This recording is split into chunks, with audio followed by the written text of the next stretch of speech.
Welcome to Channel Cosmic Lullaby Channel. In the silent, vast theater of the cosmos, the curtain rises every night on a spectacle of unimaginable scale. For millennia, humanity has looked up, charting the stars, naming constellations, and weaving stories from the pinpricks of light in the celestial tapestry. We built monuments to their passage and calendars to their rhythm. We believed, with the confidence of pioneers mapping a new world, that we were beginning to understand the grand design.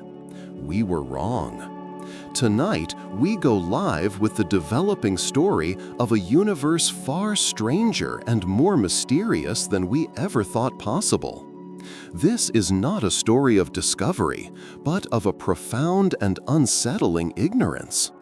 It is the story of a cosmic ghost, a force, a substance, an entity that governs the fate of everything we see, yet remains utterly invisible. For all our scientific progress, for every deep space probe and powerful telescope, we are faced with an unavoidable and humbling fact. The universe we know, the luminous realm of stars, galaxies, planets, and people, constitutes a mere fraction of what is actually out there. We have meticulously mapped the glowing cities of galaxies, measured the age of the cosmos down to a fine precision, and even detected the faint, residual whisper of the Big Bang itself, the echo of creation. But beyond the veil of light, something else dominates. Something immense, unseen, and profoundly powerful that dictates the very architecture of reality. We have given these cosmic enigmas names, placeholders for our ignorance: dark matter and dark energy. Together, they are the invisible architects of the cosmos, accounting for an astonishing 95% of the total mass energy content of the universe. The overall forces that bend galaxies to their will, that accelerate the expansion of space-time, and that are actively rewriting the fundamental laws of physics as we understand them. We cannot see them, touch them, or capture them.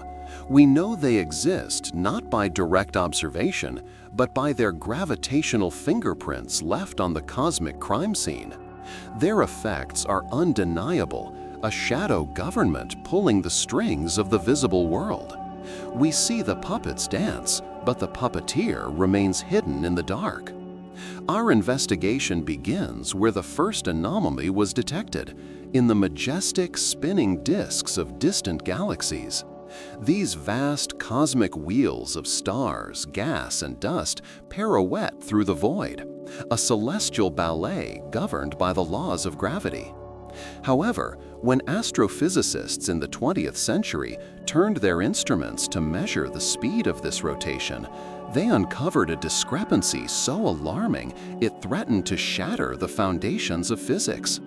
According to everything we knew, from Newton to Einstein, the stars on the outer edges of these galaxies should be moving much more slowly than those near the center, where the bulk of the visible mass is concentrated.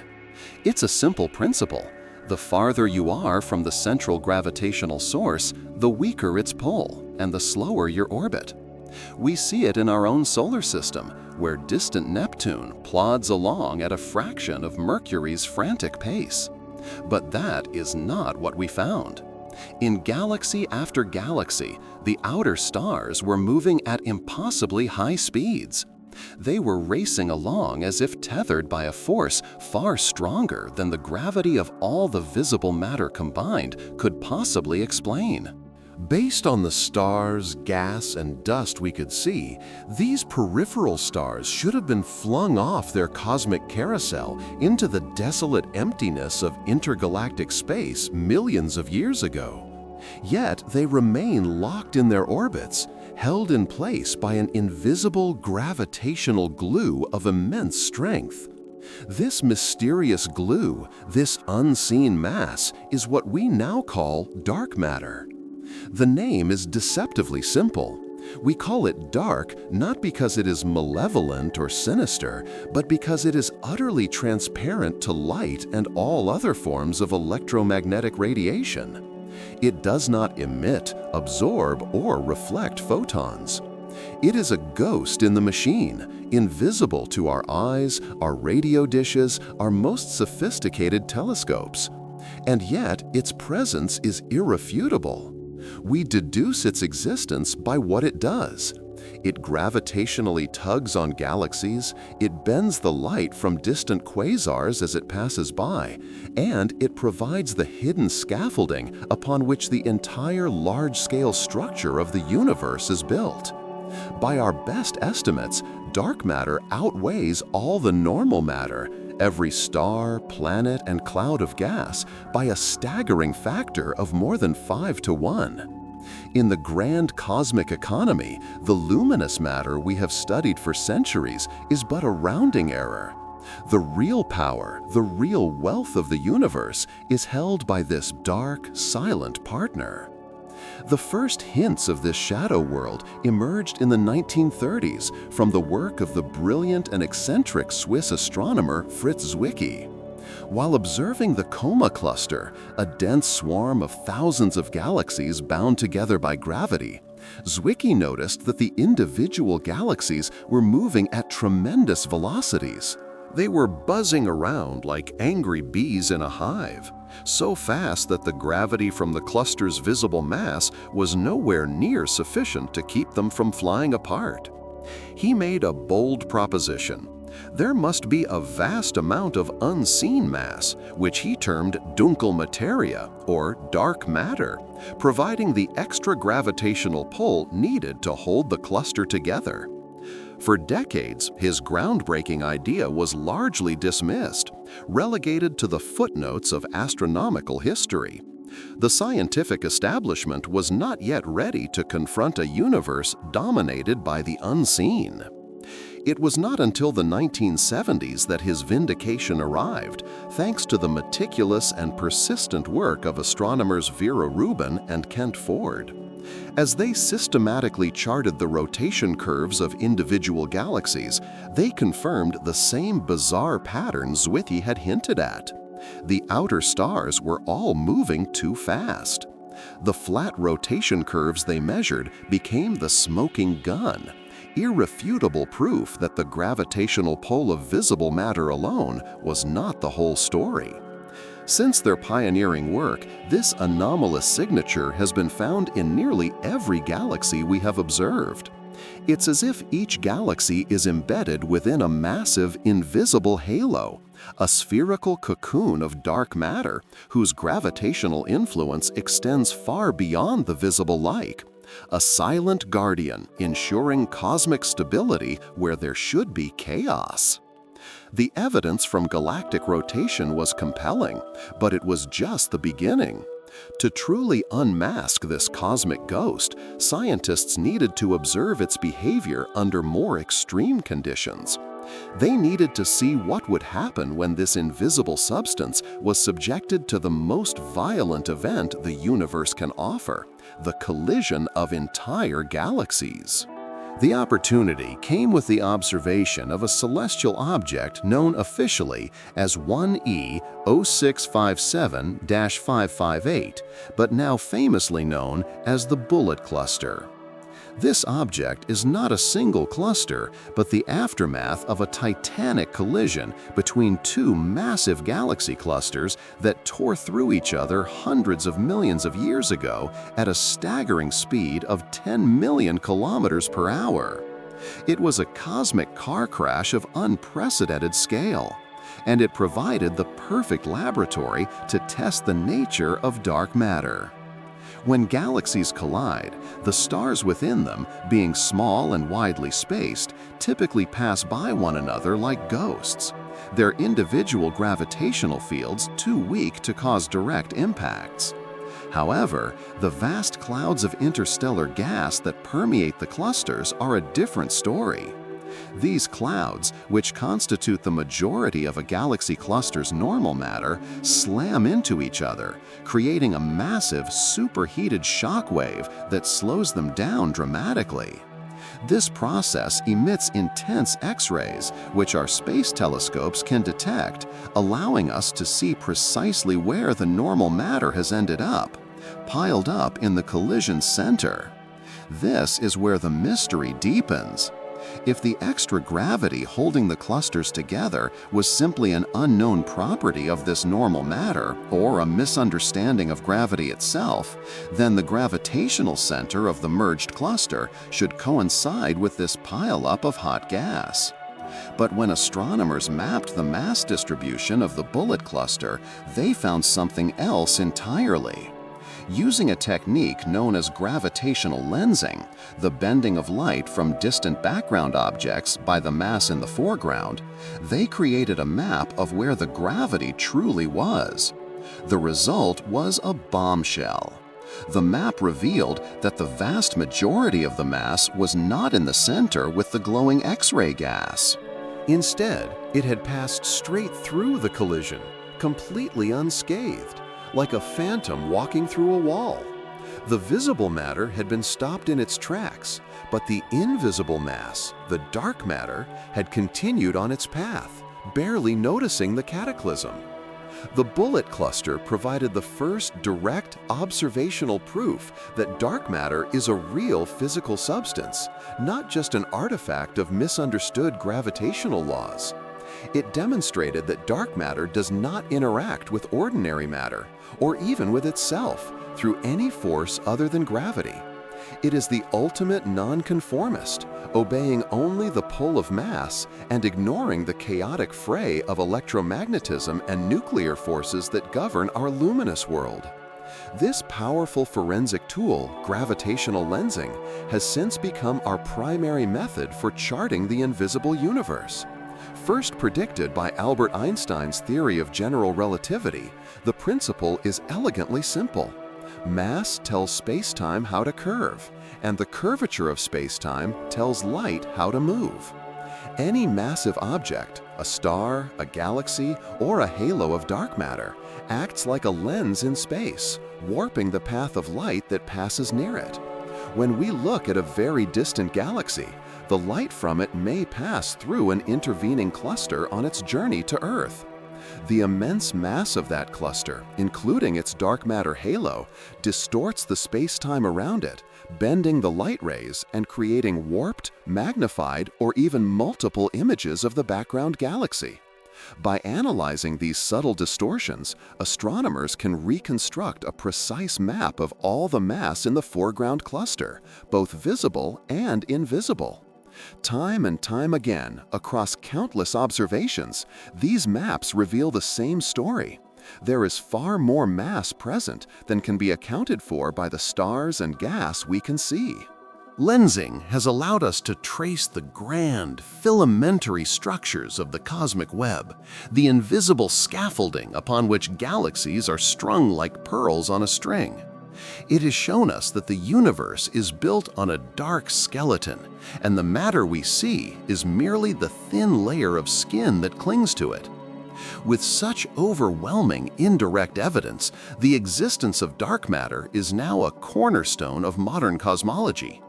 We can describe its effects with stunning precision. We can calculate its abundance. We can simulate its role in the formation of the universe. Yet a profound and deeply frustrating mystery remains. What is it? The particles themselves, the fundamental constituents of this dark realm, continue to evade every attempt at direct detection. This failure is not for a lack of trying. For decades, a global consortium of nations has poured billions of dollars into one of the most ambitious and challenging scientific quests in human history. It is a new kind of space race, fought not in the skies above, but in the deepest, most isolated caverns beneath the Earth's surface. In old mines and under mountains, from North America to Europe and Asia, elite teams of physicists have built some of the most sensitive detectors ever conceived.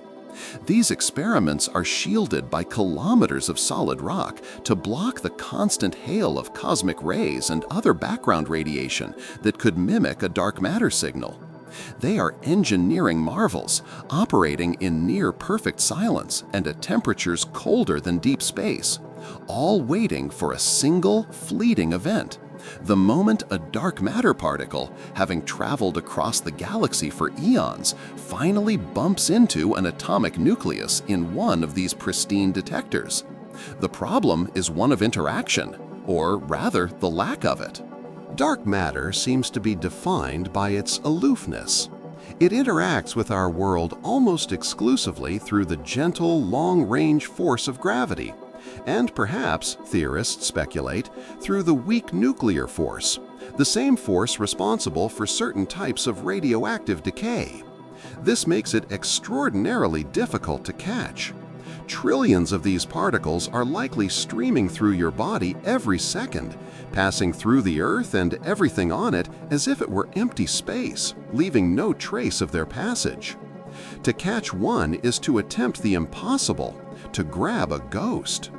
Yet the search continues, driven by the knowledge that the first nation to unmask this particle will not only trigger a revolution in physics, but will also claim a place in history that will echo for centuries. The discovery would rewrite our understanding of reality, opening a doorway to a new, unseen sector of physics, and cementing a profound shift in humanity's place in the cosmos. The stakes could not be higher. So, what could it be? Faced with a universe dominated by an invisible substance, the global physics community mobilized.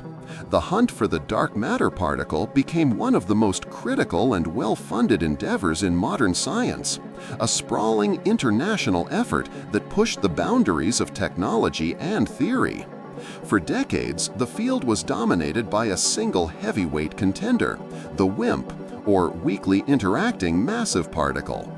The WIMP was not just a random guess, it was an elegant theoretical prediction that emerged naturally from promising extensions of the standard model of particle physics, most notably a framework known as supersymmetry. This theory proposed a deeper, more fundamental symmetry in nature, suggesting that every known particle has a heavier superpartner. The lightest of these new particles would be stable, massive, and would interact only through gravity and the weak nuclear force, precisely the properties required for a dark matter candidate. The pieces fit together so perfectly that it felt like a revelation.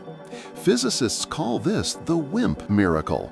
The fact that a particle with these properties, if produced in the early universe, would naturally result in the exact amount of dark matter we observe today. It seemed too good to be a coincidence. For years, the WIMP was the undisputed king, the leading candidate that guided the entire experimental search. A new generation of massive, ultra-sensitive detectors was constructed in deep subterranean laboratories, shielded from the cosmic noise of the surface world. These were not telescopes looking out, but technological ears listening for the faintest whisper from the dark. In places like the Sanford Underground Research Facility in South Dakota, the Gran Sasso National Laboratory in Italy, and the Sudbury Neutrino Observatory in Canada, scientists built cathedrals of science in the dark.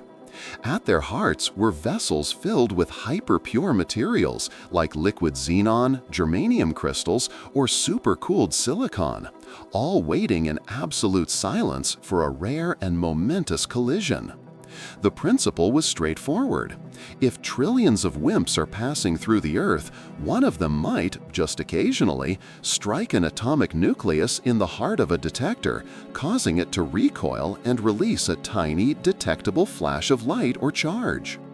The expected signal would be infinitesimally small, so these experiments were pushed to the limits of sensitivity, capable of detecting an energy transfer equivalent to a single feather falling a few centimeters. Years passed. The detectors grew larger, their sensitivity increased, but the universe remained stubbornly silent. Experiment after experiment returned null results. The expected signals never came. The overall miracle began to look more like a mirage. The persistent silence from the WIMP front has triggered a strategic crisis in the field, forcing a major pivot in the global search. The monolithic focus on one candidate has given way to a more diversified and creative portfolio of ideas. With the heavyweight champion seemingly knocked out, attention has turned to a host of other contenders, some of which had long been considered dark horses. One of the most compelling new frontrunners is the axion, a bizarre, ghostly particle that is almost the polar opposite of the WIMP.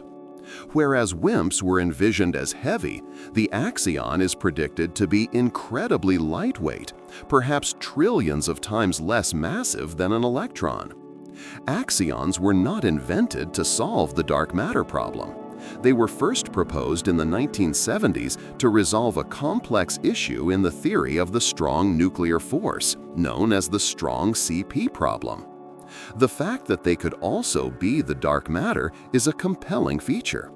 According to theory, these ultralight particles would have been produced in colossal numbers in the early universe, forming a vast, coherent field that permeates all of space. Detecting them requires an entirely different strategy. Experiments like the Axion Dark Matter Experiment, ADMX, are essentially highly sensitive cosmic radios, using powerful magnetic fields and resonant cavities to try and coax the axions into converting into a faint microwave photon, a tiny flash of light that would signal their presence. The search is like slowly tuning a radio dial through the cosmic static, listening for one specific faint station. Beyond the axion, the field has exploded into a veritable dark zoo of possibilities, stretching the limits of theoretical imagination. Perhaps dark matter is made of sterile neutrinos, hypothetical relatives of the familiar neutrinos that do not interact with any of the fundamental forces except gravity. Or it could be composed of particles from a hidden sector, a shadow universe with its own set of forces and particles that barely interacts with our own. Some have even revisited the idea of primordial black holes, ancient black holes forged in the fiery chaos of the Big Bang itself, which would be incredibly dense and entirely dark. Yet, as the list of particle candidates grows longer and more exotic, a more radical and unsettling possibility has gained traction among some scientists. What if we've been looking for the wrong thing entirely?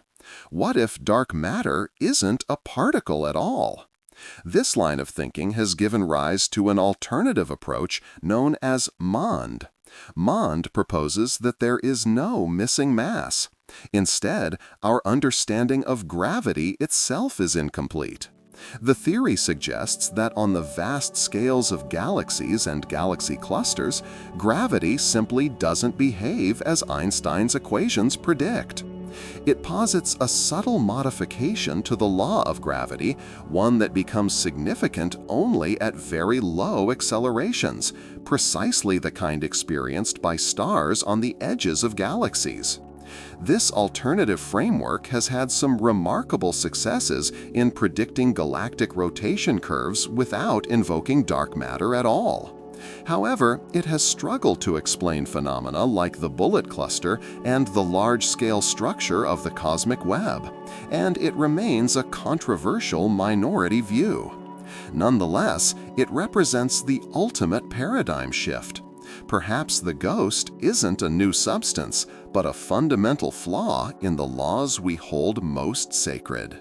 The overall mood of dark matter particle has created a palpable sense of crisis and opportunity within the global scientific community.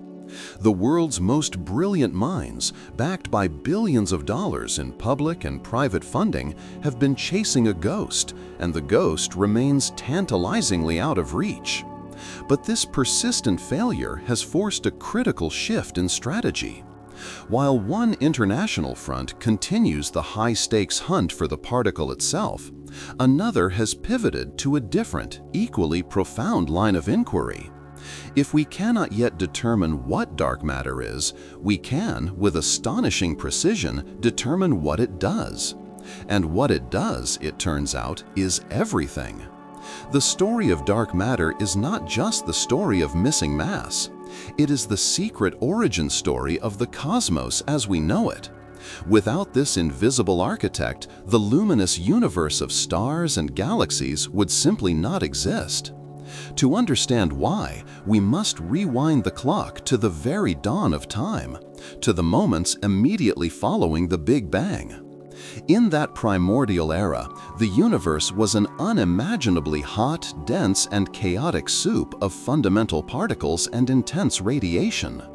The ordinary matter, the protons, neutrons, and electrons that would one day form atoms, was violently buffeted by a relentless storm of high-energy photons.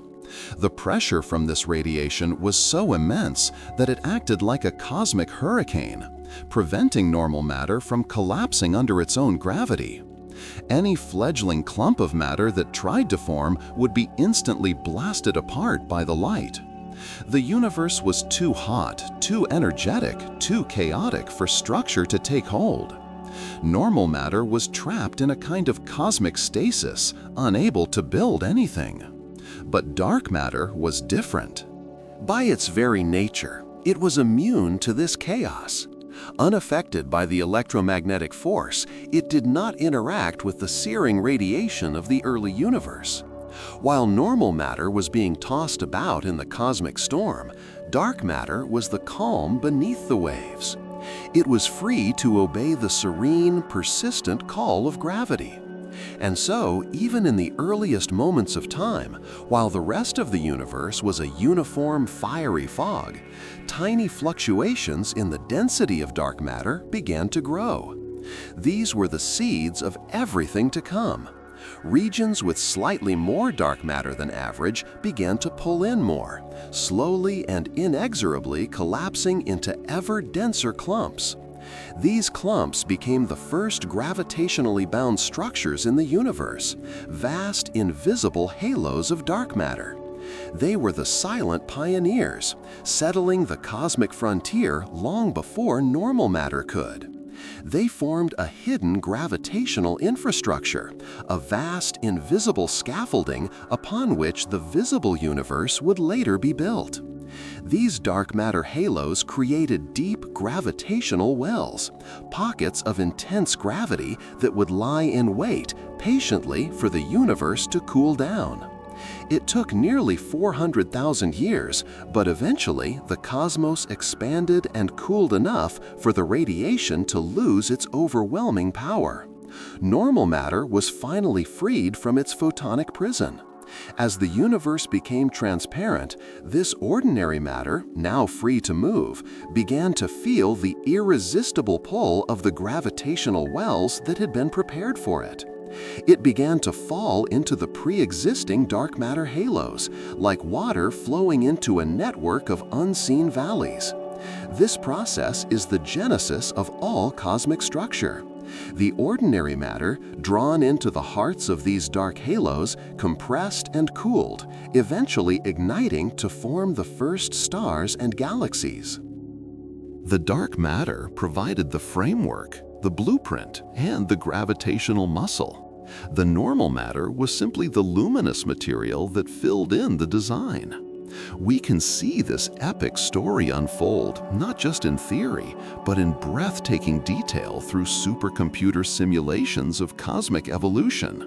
When cosmologists run these simulations with dark matter included, the results are a stunning success. The virtual universe self-assembles into a vast, intricate network of filaments, clusters, and voids, a magnificent cosmic web that looks identical to the large-scale structure we observe in the sky through our deepest galaxy surveys. The simulations show us how galaxies form at the intersections of these dark matter filaments, like cities springing up at the junction of cosmic highways. They show us how these galaxies then merge and grow over billions of years, a process still guided by the gravitational hand of their dark matter hosts. But the most powerful proof comes when scientists run the same simulations without dark matter. The result is a universe that bears no resemblance to our own. It is a diffuse, largely structureless cosmos with no galaxies, no clusters, no intricate web. It is a failed universe. The conclusion is as inescapable as it is profound. Dark matter is not just a patch for a few astronomical anomalies. It is a fundamental, non-negotiable ingredient for our very existence. Its presence is woven into the blueprint of cosmic evolution, from the ripples in the ancient light of the cosmic microwave background to the majestic spiral of the Andromeda galaxy. Without the silent gravitational labor of dark matter in the first billion years, there would be no galaxies. Without galaxies, there would be no stars. Without stars, there would be no heavy elements forged in their nuclear furnaces. The overall mood and foundation of all, the chemistry, and certainly no life.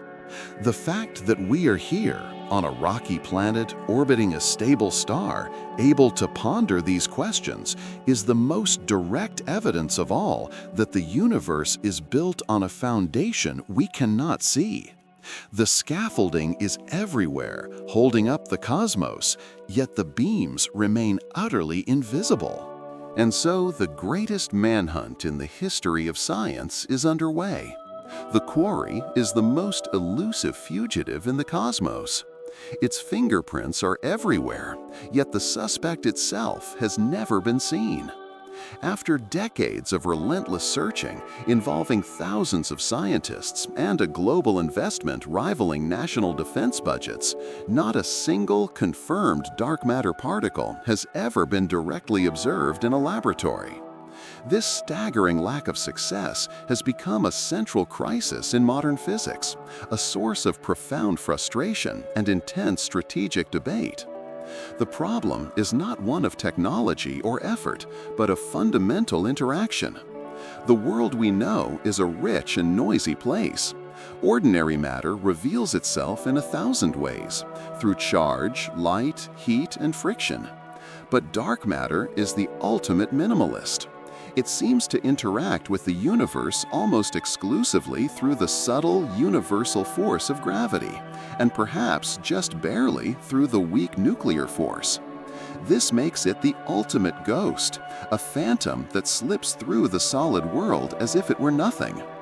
Every second, trillions of these particles may be passing through our planet, through our homes, and through our bodies, yet they leave no trace. They are silent, invisible, and indifferent.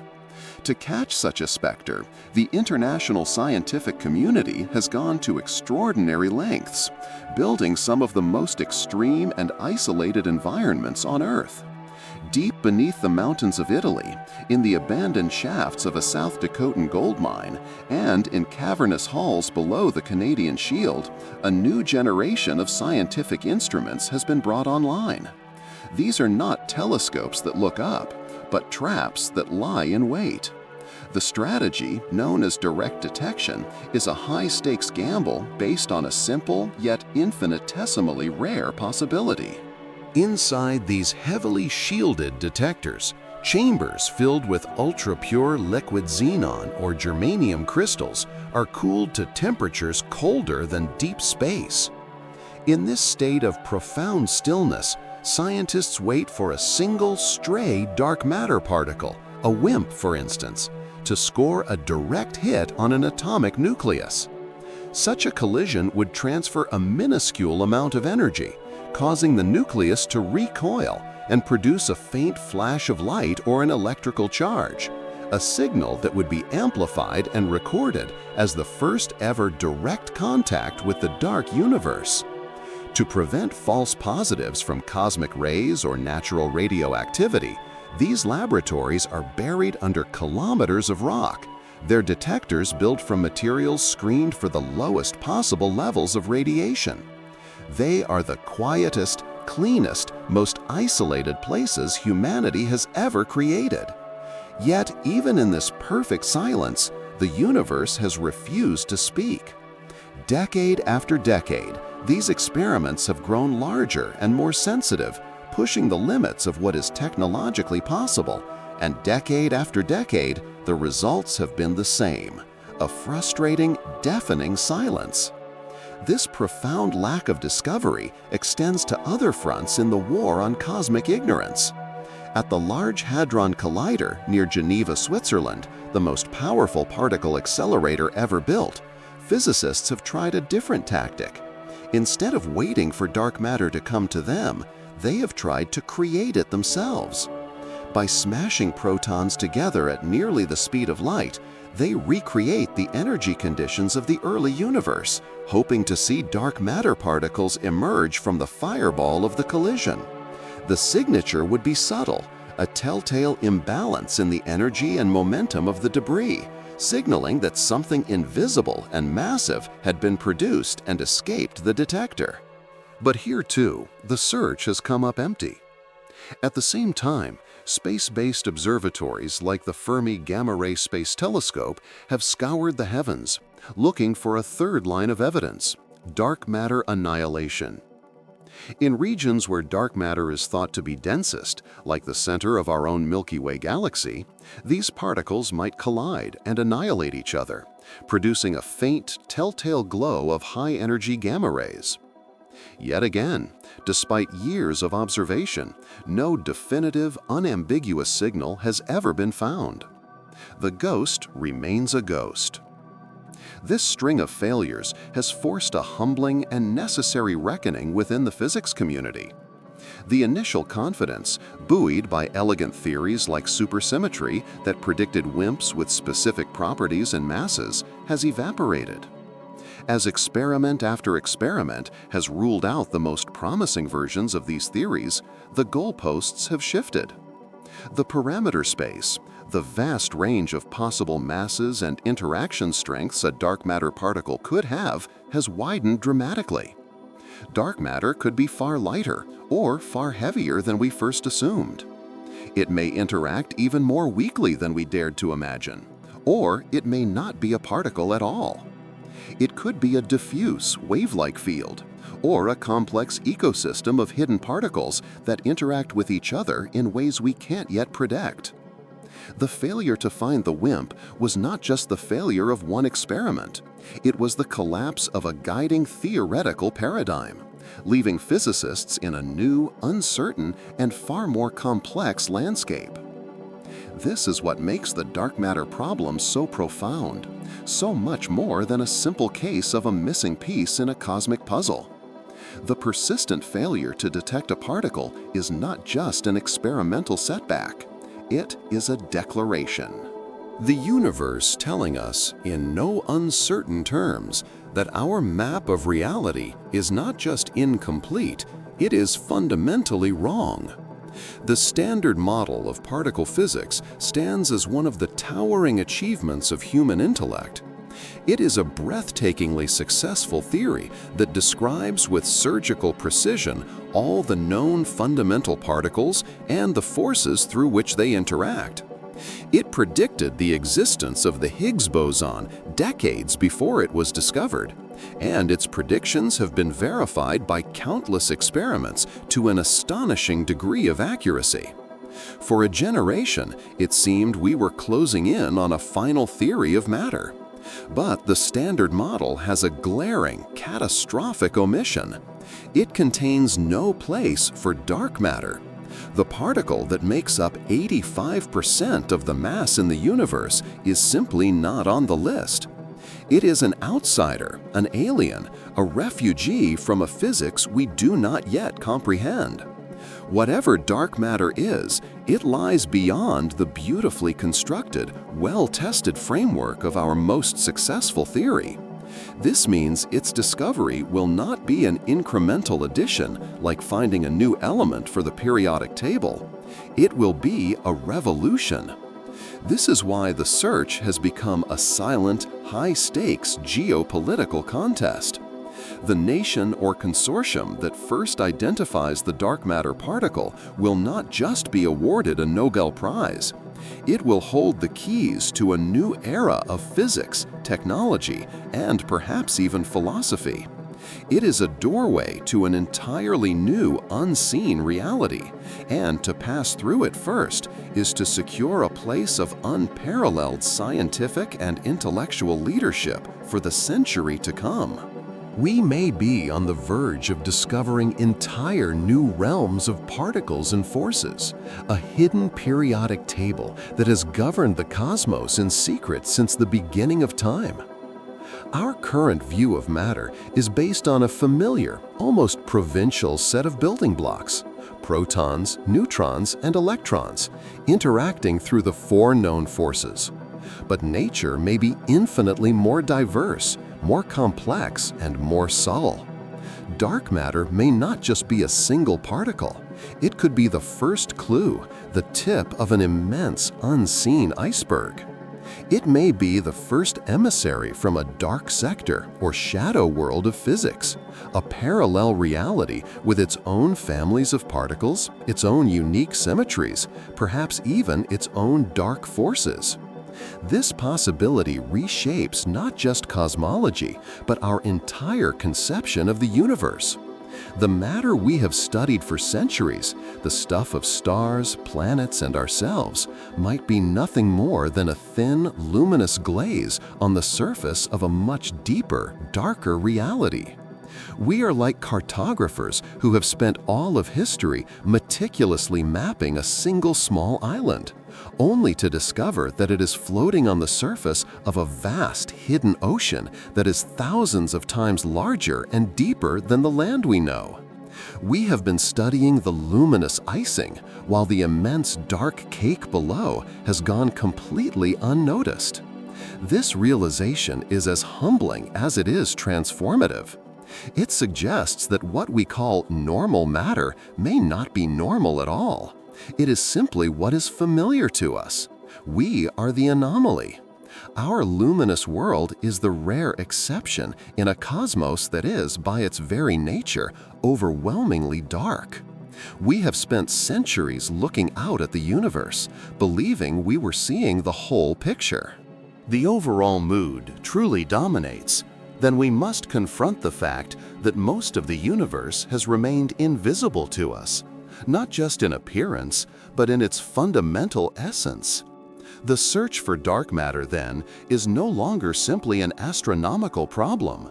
It has become a search for our true place in the cosmos, a confrontation with the limits of our perception, and a quest to understand the fundamental nature of reality itself.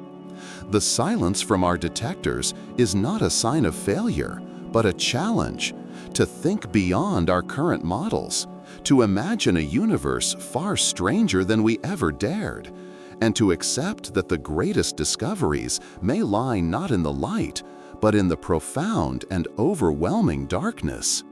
The deafening silence from the world's most advanced laboratories has not led to surrender. Instead, it has ignited a firestorm of innovation. The global search for dark matter has entered a new phase, one defined by creativity, urgency, and a palpable sense of desperation. The monolithic, brute force approach of building ever larger WIMP detectors is being supplemented by a portfolio of smaller, more agile, and wildly imaginative experiments. This strategic shift reflects a new geopolitical reality in fundamental science. The race is no longer just about discovery. It is about developing the next generation of sensor technology. The tools being forged in this hunt, superconducting circuits, resonant cavities, vibrating crystals, and quantum interferometers, have applications far beyond cosmology. They represent a new frontier in quantum technology, with potential spin-offs in computing, material science, and national security. The nation that masters these technologies in the quiet clean rooms of its physics labs could gain an unforeseen strategic advantage in the decades to come. This has turned the esoteric search for a cosmic ghost into a quiet but intense technological Cold War, where the prize is not just a Nobel, but a generational leap in technological capability. This new wave of experiments is probing the dark universe in ways that were science fiction just a decade ago. Some are targeting the ultralight end of the spectrum, hunting for axions using detectors that function like exquisitely sensitive cosmic radios, tuned to listen for the faint hum of axions converting into photons. Others are pushing to the extremes of sensitivity, using nanotechnology and cold atom traps to detect the faintest gravitational tug from a passing particle, a disturbance so small it borders on the theoretical limit of measurement. We are no longer just listening for a collision, we are trying to feel the very presence of the dark universe as it flows through us. The skies, too, have become a battleground in this search. The Vera C. Rubin Observatory in Chile, a monumental achievement in optical engineering, is preparing to embark on a decade-long survey of the entire southern sky. Its vast stream of data will allow astronomers to create the most detailed maps of dark matter ever conceived, using gravitational lensing to chart its distribution with unprecedented precision. At the same time, gravitational wave observatories like LIGO and Virgo are listening for the cataclysmic mergers of black holes, hoping to find clues in the ripples of space-time that could reveal if dark matter is composed of ancient, primordial black holes from the dawn of time. Yet, with every new approach, the complexity deepens and the questions multiply. What if dark matter is not just one thing, but a composite? A dark sector with its own family of particles, much like our own luminous world. The overall mood of modern cosmology doesn't exist at all. What if dark matter, the substance we have sought for nearly a century, the cornerstone of modern cosmology, doesn't exist at all? What if the overwhelming evidence we see, the flat rotation curves of galaxies, the gravitational lensing of clusters, the very existence of cosmic structure, is pointing not to a missing mass, but to a profound and fundamental misunderstanding of gravity itself? Theories like MOND, once relegated to the fringe, are being re-examined. While they remain incomplete and controversial, they represent a stark intellectual choice. Is it more plausible that the universe is filled with a mysterious, invisible substance that we cannot detect? Or that our most cherished theory of gravity, Einstein's general relativity, begins to break down on cosmic scales? To solve the dark matter mystery, then, is to walk a razor's edge. On one side lies a revolution in particle physics. On the other, a revolution in our understanding of space-time itself. We are no longer just weighing galaxies or mapping halos. We are testing the absolute limits of our theories, our tools, and our conception of what the universe is made of. And in doing so, we are reminded that the cosmos still holds its secrets close, waiting in the vast and silent darkness. Just as the scientific world was grappling with the humbling reality of a universe dominated by an invisible matter, a second, even more shocking discovery was about to unfold. The overall mood of the cosmic narrative so profound that it would make the mystery of dark matter seem almost quaint by comparison. In the late 1990s, two independent, fiercely competitive teams of astronomers were engaged in a monumental project. Their goal was to measure the precise rate at which the expansion of the universe was slowing down. It was a mission to chart the past in order to predict the ultimate future. The logic was considered ironclad. The universe has been expanding since the Big Bang, but it is also filled with matter, both dark and luminous. Gravity, the universal force of attraction, acts as a cosmic brake, constantly pulling inward on the fabric of space-time. Therefore, the expansion must be decelerating. The only real question was by how much. Would gravity eventually win, halting the expansion and causing the universe to collapse back on itself in a big crunch? Or would the expansion slow but continue forever, leading to a cold, dark, empty future known as the Big Freeze? To answer this question, the teams turned to a special class of exploding stars known as Type I supernovae. These brilliant, cataclysmic events are prized by cosmologists because they act as standard candles, cosmic lighthouses of known intrinsic brightness. By comparing how bright they appear to us with how bright we know they truly are, astronomers can calculate their distance with incredible accuracy. By measuring their redshift, the stretching of their light by the expansion of space, they can determine how fast they are receding from us. Combining these two measurements for supernovae at different distances allows them to create a history of the universe's expansion rate over billions of years. As the data began to pour in, both teams, working in secret, found themselves staring at results that made no sense. The distant supernovae, the ones that charted the universe's youth, were consistently dimmer than they should have been. They were farther away than predicted. The only possible explanation was as terrifying as it was revolutionary. The expansion of the universe was not slowing down, it was speeding up. Something was out there, pushing space apart, fighting against the pull of gravity with a mysterious, repulsive force. Something was stepping on the cosmic accelerator. The discovery, announced in 1998, sent shockwaves through the scientific world. It was a result so bizarre, so contrary to all expectation, that the astronomers themselves spent months trying to find an error in their own data. But the evidence was undeniable. The universe's fate was not one of graceful deceleration. It was one of runaway, accelerating expansion. This unknown force, this negative pressure woven into the fabric of space-time itself, was given a name as enigmatic as its counterpart: dark energy. The announcement in 1998 that the universe's expansion was accelerating was more than a discovery, it was a coup. It overthrew a century of cosmological assumptions in a single stunning blow. The news rippled through the international scientific community, first with deep skepticism and then with a growing sense of awe and terror. Gravity, the force we thought governed the cosmos on its largest scales, the undisputed king of cosmic destiny, had a rival. A dark, repulsive force was at play, an anti-gravity woven into the very fabric of space-time, and it was winning.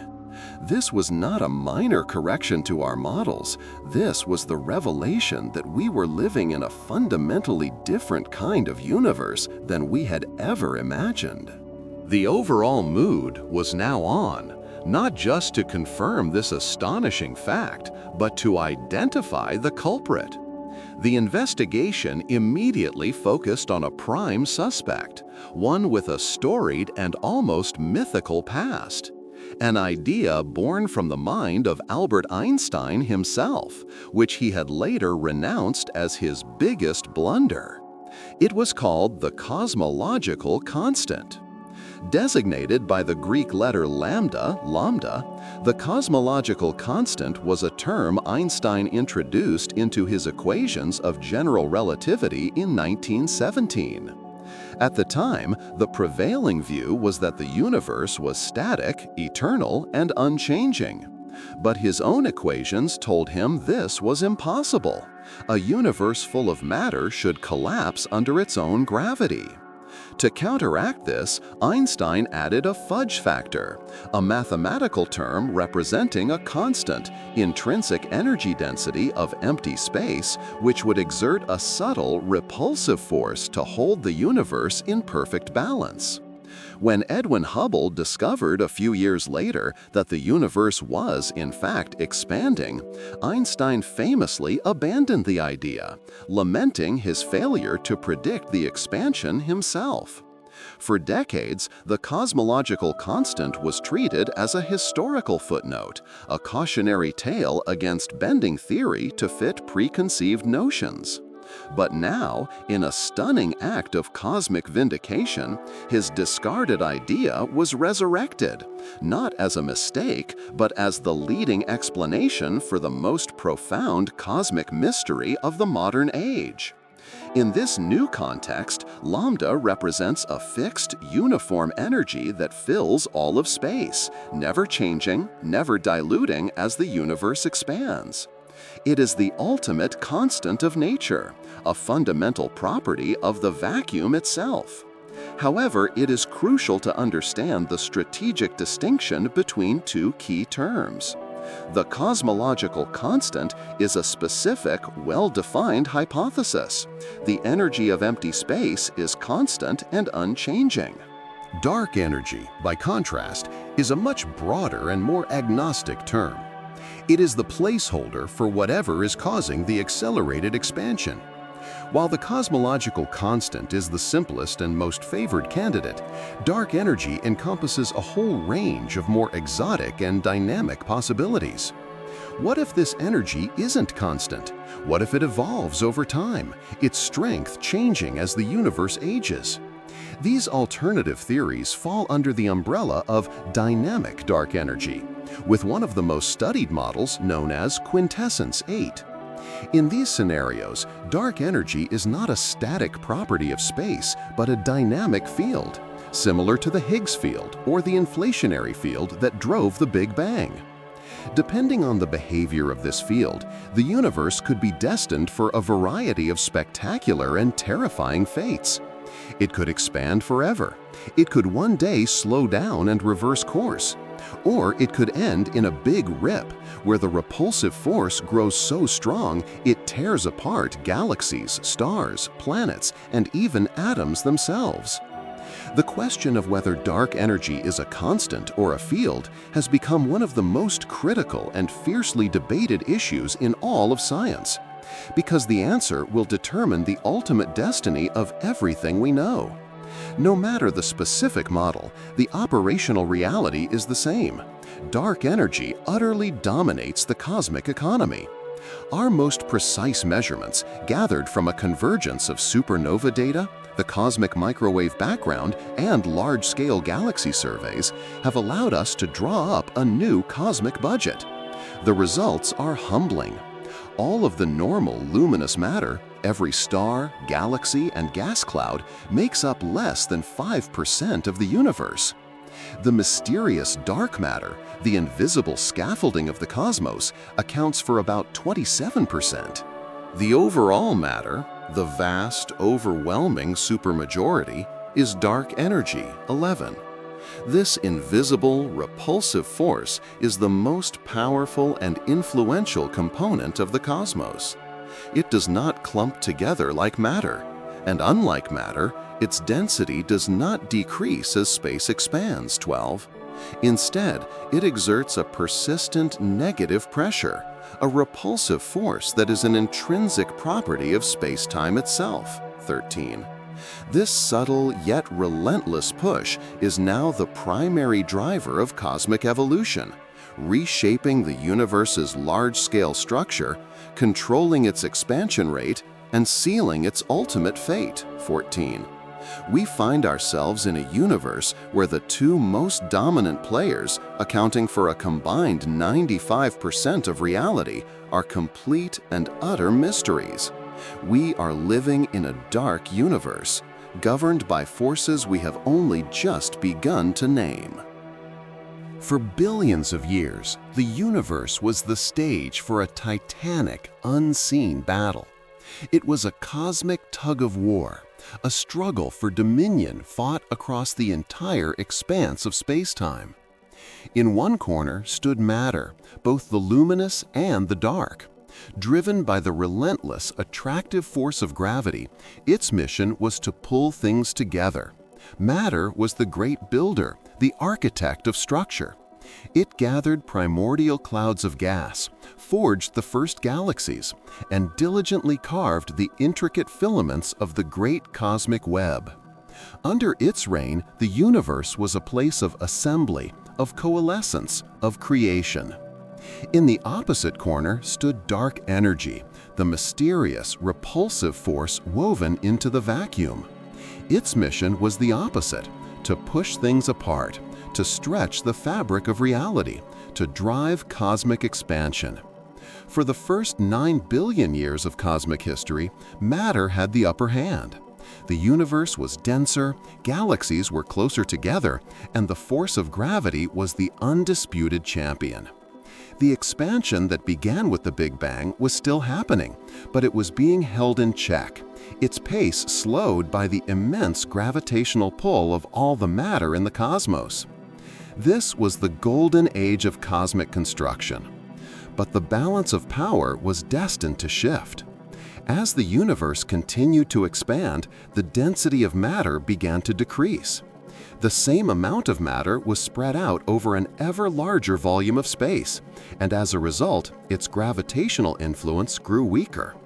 A galaxy that was once a close neighbor was now more distant, its gravitational pull diluted by the growing void. Dark energy, however, played by a different set of rules. If it is a cosmological constant, an intrinsic property of space itself, then its density does not dilute. The overall mood of dark energy comes with it. Its influence is constant, relentless, and unforgiving. So, as the universe expanded, the power of matter waned, while the power of dark energy held firm. A tipping point was inevitable. Approximately 5 billion years ago, around the same time our own Sun and Earth were forming from a cloud of interstellar dust, the cosmic war reached its dramatic climax. In the silent, vast emptiness of space, the repulsive force of dark energy finally grew strong enough to overpower the collective gravitational pull of all the matter in the universe. The cosmic break failed. The era of deceleration was over, and the age of acceleration had begun. Since that fateful moment, the expansion has been speeding up, and the consequences are reshaping the very future of existence. The grand project of cosmic construction has begun to freeze in place. Galaxies, which were once drawn together by gravity to form massive clusters, are now being pushed apart with ever-increasing speed. The cosmic web is being stretched to its breaking point. From our vantage point on Earth, this acceleration means that distant galaxies are now receding from us faster and faster. This leads to a startling and deeply unsettling conclusion. Eventually, regions of space beyond a certain cosmic horizon will be moving away from us faster than the speed of light. It is crucial to understand that this does not violate Einstein's theory of relativity. Nothing is moving through space faster than light. Rather, space itself is being created between us and those distant galaxies at such a prodigious rate that light can no longer bridge the ever-widening gap. The light from those galaxies, fighting to cross the expanding void to reach us, will be stretched into oblivion. One by one, those distant islands of stars will fade from our view, their light redshifted into nothingness. They will become forever unreachable, their histories and their futures locked away from us behind an impenetrable curtain of expanding space-time.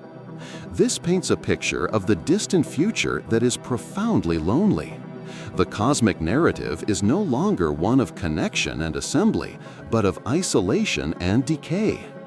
In trillions of years, if dark energy remains constant, the night sky as seen from our galactic home could grow dark once more. Not because the stars have all burned out, but because the universe will have expanded so much that every other galaxy cluster will have receded beyond our cosmic horizon. The rich tapestry of galaxies we see today with our telescopes will be gone, leaving only our own local group of galaxies gravitationally bound together in an immense, featureless void. The rest of the universe will be invisible, unreachable, and unknowable. Our descendants, if they exist, will inhabit a universe that appears empty, a solitary island in an infinite ocean of darkness. They may never know that a vibrant, galaxy-filled cosmos ever existed. The future may hold not just silence, but a solitude on a scale that is difficult to comprehend.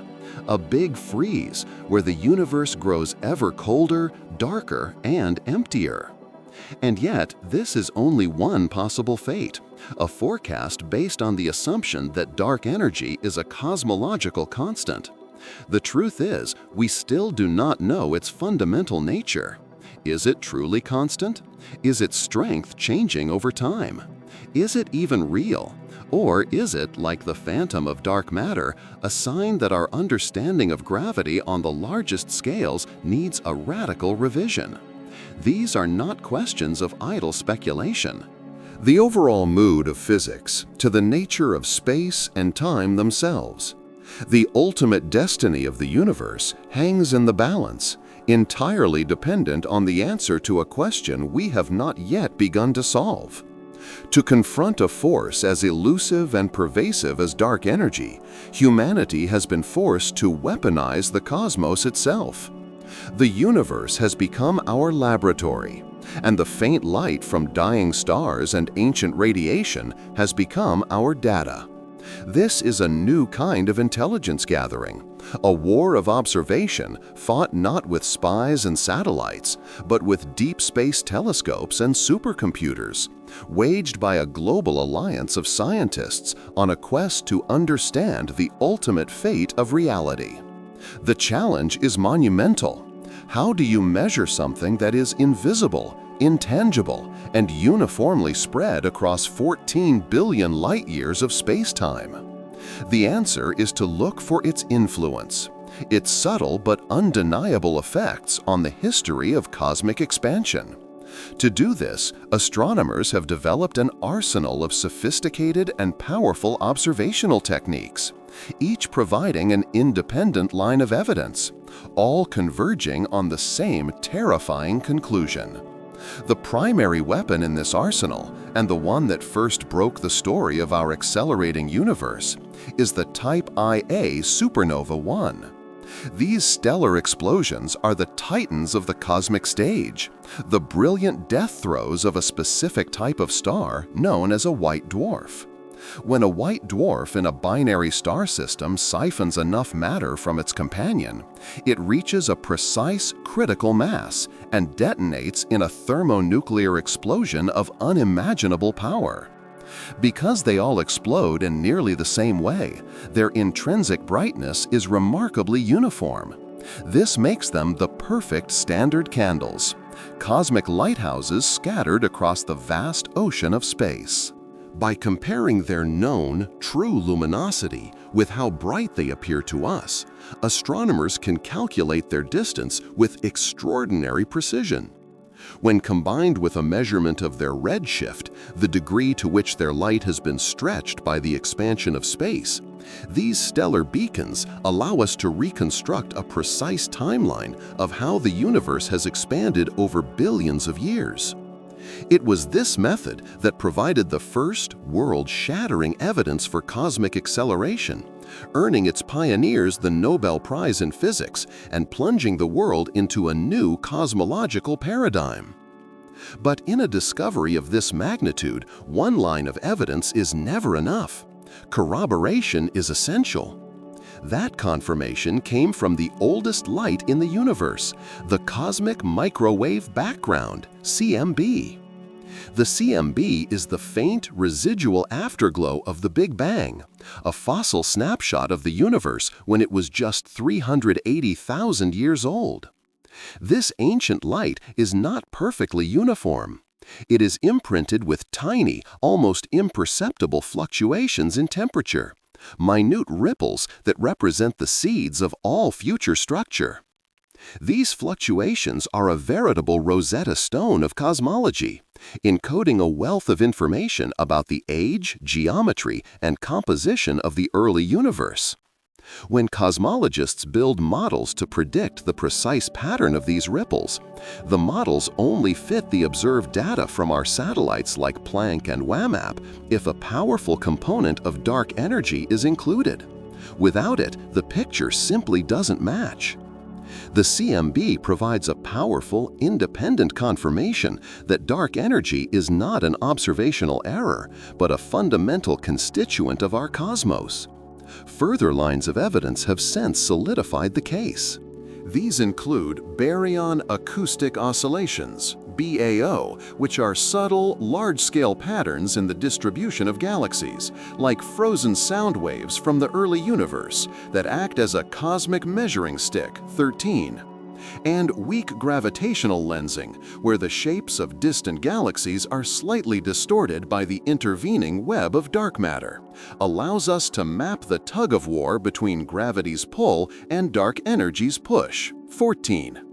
Together, this powerful confluence of data from supernovae, ancient light, and the cosmic web leads to a single, inescapable conclusion. The expansion of the universe is accelerating, 15. Something that mimics dark energy is real, 16. But just as the observational evidence became undeniable, the theoretical explanation collapsed into a crisis of unprecedented proportions. The leading, and by far the most elegant theoretical candidate for dark energy is the vacuum energy of empty space itself, 17. According to the strange rules of quantum field theory, a perfect vacuum is not truly empty, 18. It is a seething, effervescent cauldron of virtual particles, constantly popping in and out of existence in a frenetic quantum dance, 19. These quantum fluctuations should, in theory, give empty space a non-zero energy density, 20. And this energy would behave exactly like the cosmological constant Einstein proposed, 21. The theory was beautiful, self-contained, and came directly from our most successful model of the subatomic world. There was just one problem. When physicists tried to calculate the expected strength of this vacuum energy, the numbers went catastrophically haywire. The result of their calculation was not just wrong, it was the most spectacularly, monumentally wrong prediction in the entire history of science, 22. The theoretical value for the vacuum energy was a staggering 10 to the 120 times larger than the value we actually observe in the cosmos, 23. This discrepancy, a 1 followed by 100 zeros, is so vast it is difficult to even articulate. It is a fundamental breakdown, a sign that our two pillars of modern physics, general relativity and quantum mechanics, are not just incompatible, they are speaking completely different languages. Why is the vacuum energy not zero? And why is it so exquisitely small, fine-tuned to a value that is roughly the same order of magnitude as the matter density in the universe right now, at this specific moment in cosmic history? We have no satisfying answers. Physicists have proposed speculative solutions. Perhaps some unknown symmetry cancels out most of the energy. Or perhaps we are the beneficiaries of the anthropic principle, living in one of the rare universes where the value is small enough to permit life. But these are not yet predictive theories. They are placeholders for a deeper insight that has yet to arrive, a sign that the greatest mystery is not just what dark energy is, but why it allows us to exist at all. The crisis over the cosmological constant is not just a mathematical curiosity. It is a direct challenge to our understanding of space-time itself. In the framework of general relativity, the distribution of matter and energy dictates the geometry of the cosmos. A universe dominated by matter would have a curvature dependent on its total density. If the density were high enough, space would curve in on itself, creating a closed universe. If it were too low, it would curve outward in an open one. For decades, cosmologists sought to measure this density to determine our universe's ultimate shape. But dark energy, particularly in the form of a cosmological constant, fundamentally alters this relationship. It acts as a constant, uniform outward pressure, effectively flattening the cosmic geometry on the largest scales. The overall most sensitive observations of the cosmic microwave background have revealed the universe is remarkably, almost perfectly flat. This flatness is a key piece of evidence, a signature that aligns perfectly with a universe engaged in a delicate balancing act between the gravitational pull of matter and the repulsive push of dark energy. However, this balance is fragile and its implications are profound. Even slight changes in the amount or behavior of dark energy in the universe's past would have dramatically altered its geometry, changing how light travels, how cosmic structures grow, and how the universe itself unfolds over time. The expansion we are witnessing is not a gentle, passive swelling. It is an active and aggressive rewriting of the ultimate destiny of the cosmos. If dark energy is indeed the unchanging cosmological constant, the future appears bleak. The relentless expansion will continue to accelerate, carrying galaxies ever farther apart until they slip beyond our cosmic horizon, lost to us forever. The universe will grow colder, darker, and emptier, fading into a state of maximum entropy, often called the Big Freeze. But what if dark energy is not constant? More speculative and terrifying possibilities emerge. In some phantom energy models, the strength of dark energy could increase over time. This would lead to a catastrophic future known as the Big Rip. In this scenario, the accelerating expansion would become so extreme that it would overcome not just the gravity between galaxies, but all other forces. First, galaxy clusters would be torn apart. Then, the gravitational bonds holding galaxies like our own Milky Way together would fail.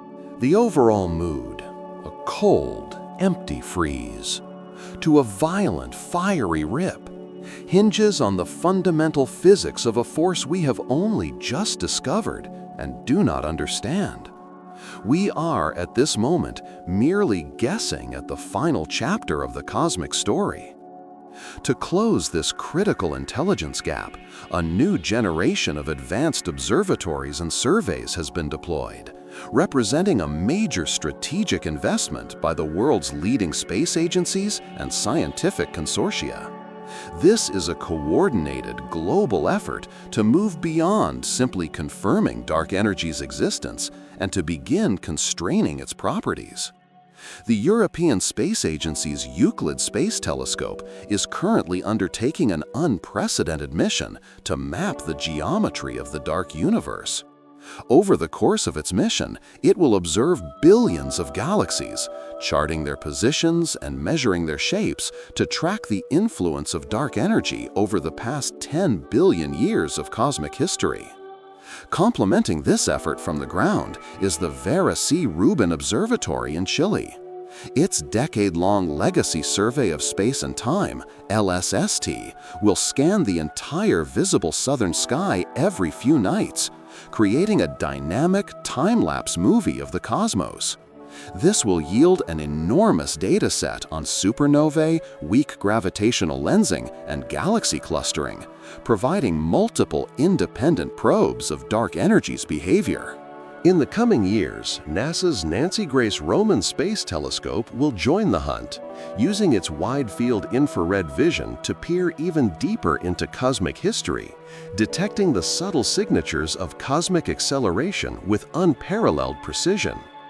Each of these missions is a technological marvel, designed to ask one of the most important questions in science. Is dark energy a constant of nature, or is it something more complex, something that changes over time? The data they collect may finally tell us whether our universe is destined for ice or fire, and could, in the process, uncover new physics that connects the fate of the cosmos to the fundamental nature of the quantum vacuum. For all the vast, diffuse mysteries of dark matter and dark energy that stretch across the entire cosmos, there is another, even more violent and concentrated enigma. This is a mystery not of the void between the galaxies, but of the abyss within them. We now turn our investigation to the most extreme, the most bizarre and the most terrifying objects in the known universe: black holes. These are not merely objects in space-time, they are places where space-time itself is pushed to its absolute breaking point, where the known laws of physics collapse into a state of total and utter failure. They are the ultimate dead ends of the cosmos, gravitational prisons from which nothing, not even light, can escape. To understand a black hole is to confront the absolute limits of our knowledge, for at its heart lies a secret so profound that the universe itself has drawn a final, impenetrable curtain around it. The story of a black hole begins with the death of a titan. When a truly massive star, many times the mass of our own sun, reaches the end of its life, it exhausts the nuclear fuel that has sustained it for millions of years. The furious outward pressure from its nuclear furnace, which has held the immense weight of the star at bay, suddenly ceases. In that instant, gravity, the star's lifelong adversary, wins a swift and catastrophic victory. With nothing left to resist its inward pull, the star's core collapses upon itself in a fraction of a second. This implosion is so violent, it triggers a supernova explosion, blasting the star's outer layers across the galaxy in a brilliant final farewell. But for the core itself, the journey is not over. If it is massive enough, nothing in the known universe can halt its continued collapse. It compresses beyond the density of an atomic nucleus, crushing matter out of existence until it forms a singularity, a point of theoretically infinite density and zero volume, where space-time itself is infinitely curved and our laws of physics cease to have meaning. It is critical to understand what a singularity represents. It is not a physical description of what lies at the center of a black hole. It is a mathematical declaration of surrender. It is the point on the graph where our two most successful theories of reality, Einstein's general relativity and quantum mechanics, go to war and annihilate each other. General relativity, our theory of the large and the heavy, predicts the formation of this point of infinite curvature. But quantum mechanics, our theory of the small and the energetic, tells us that such infinities are forbidden. The singularity is a red flag, a warning siren from the universe that our current framework is incomplete. It is a sign that a deeper, more fundamental theory of quantum gravity is needed to describe what truly happens in this ultimate crucible. Around this central unknowable point, the universe enforces a strict and final border patrol, the event horizon. This is not a physical surface you could touch, but a threshold in space-time, a one-way membrane from which there is no return.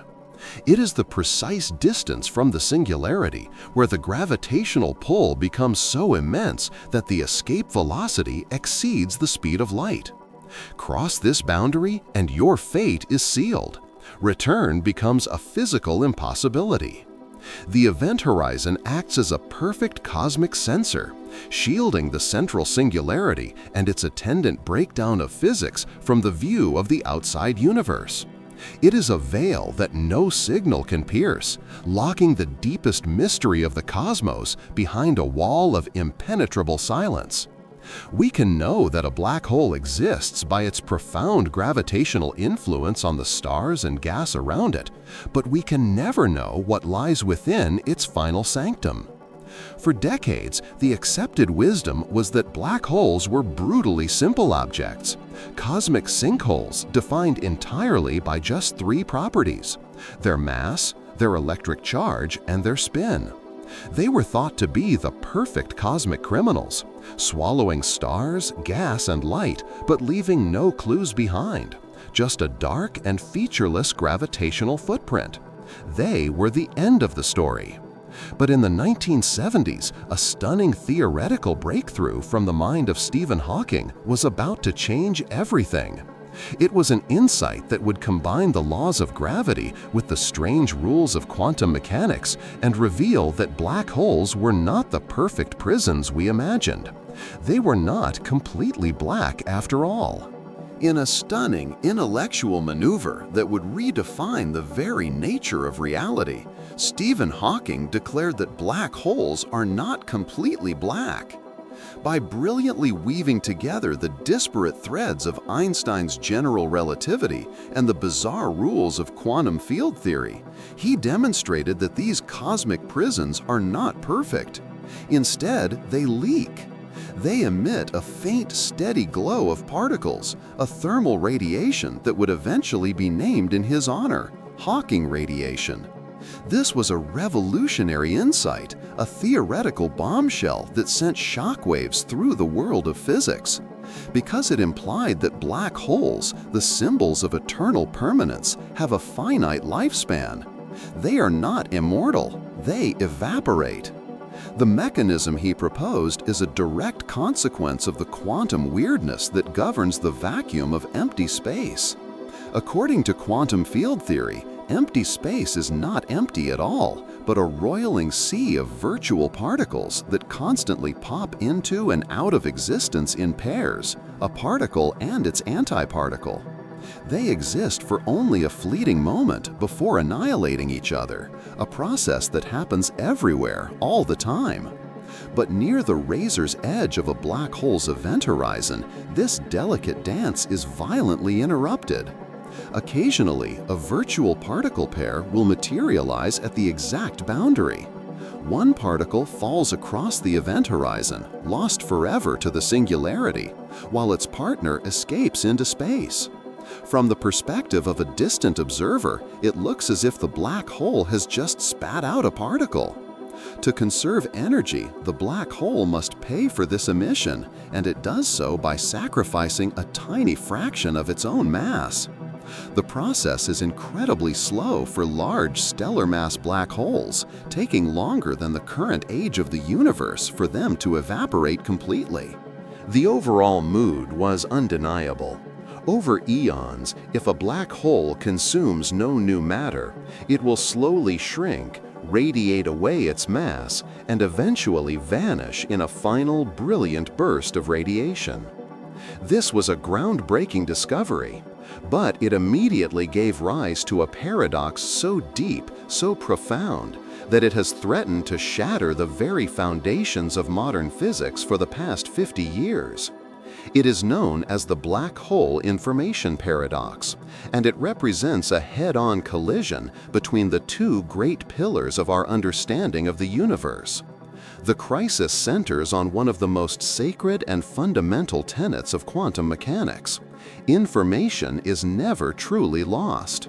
In the quantum world, the evolution of any closed system is reversible. The present state of a system always contains the complete information of its past.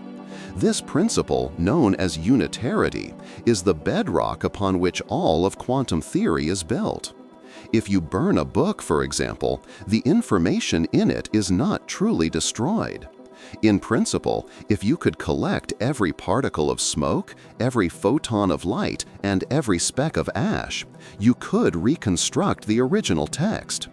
The information is merely scrambled, not erased. But here is the paradox. According to Hawking's initial calculations, the radiation emitted by a black hole is completely thermal. It is random, chaotic, and carries no useful information about what the black hole consumed during its lifetime. It is like the featureless hiss of static from a radio. The radiation's properties depend only on the black hole's mass, spin, and charge, not on the intricate details of the stars, planets, or encyclopedias it swallowed. So what happens when the black hole evaporates completely? The overall vast, complex information about the objects that fell inside, the unique quantum states of every single particle, seems to vanish from the universe, erased forever. This would violate the fundamental principle of unitarity. It suggests that the universe has a fundamental memory leak, that information can be permanently destroyed. This is not a minor inconsistency. It is a declaration of war between our two most fundamental theories. General relativity, with its smooth space-time and event horizons, allows the information to fall in and be trapped. Quantum mechanics, with its rigid insistence on information conservation, demands that the information must, somehow, get out. They cannot both be right. The stakes of this conflict are astronomical. This is not an abstract academic debate.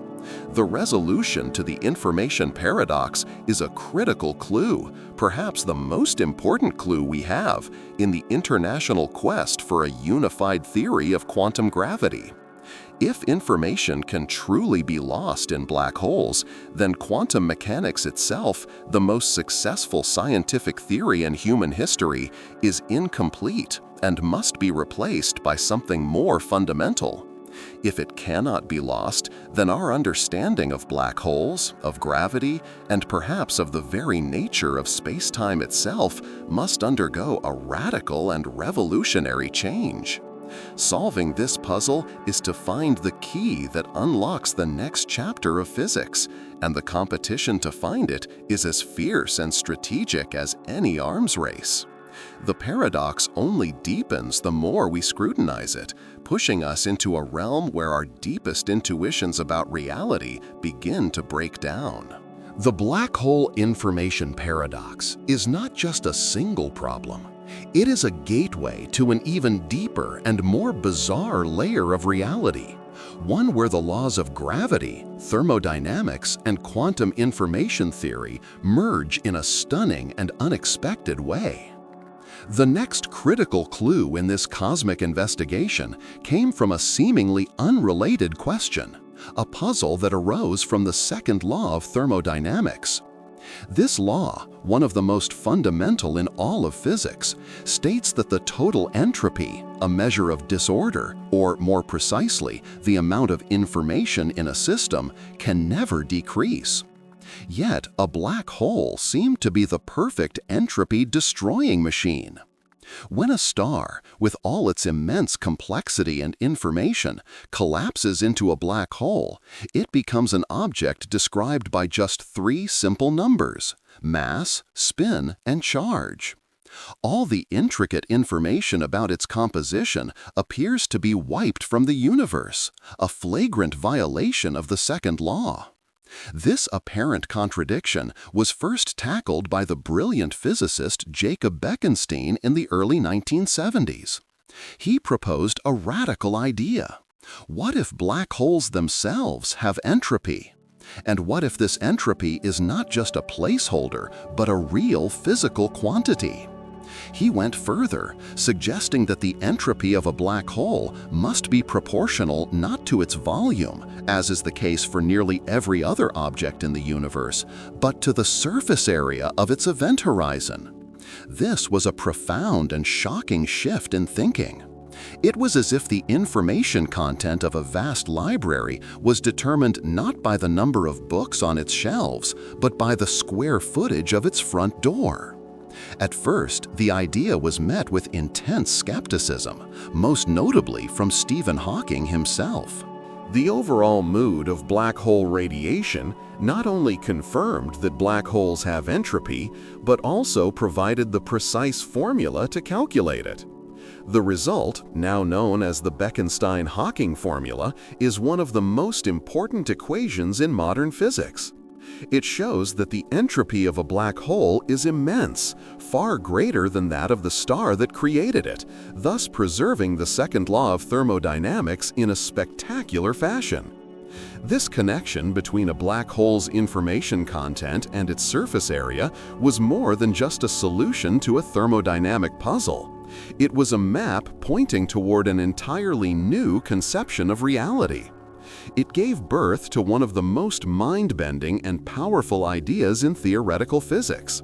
First articulated by Gerard 't Hooft and later refined by Leonard Susskind, the principle suggests that the fundamental description of any region of space can be completely encoded on its boundary, like a three-dimensional image projected from a two-dimensional surface.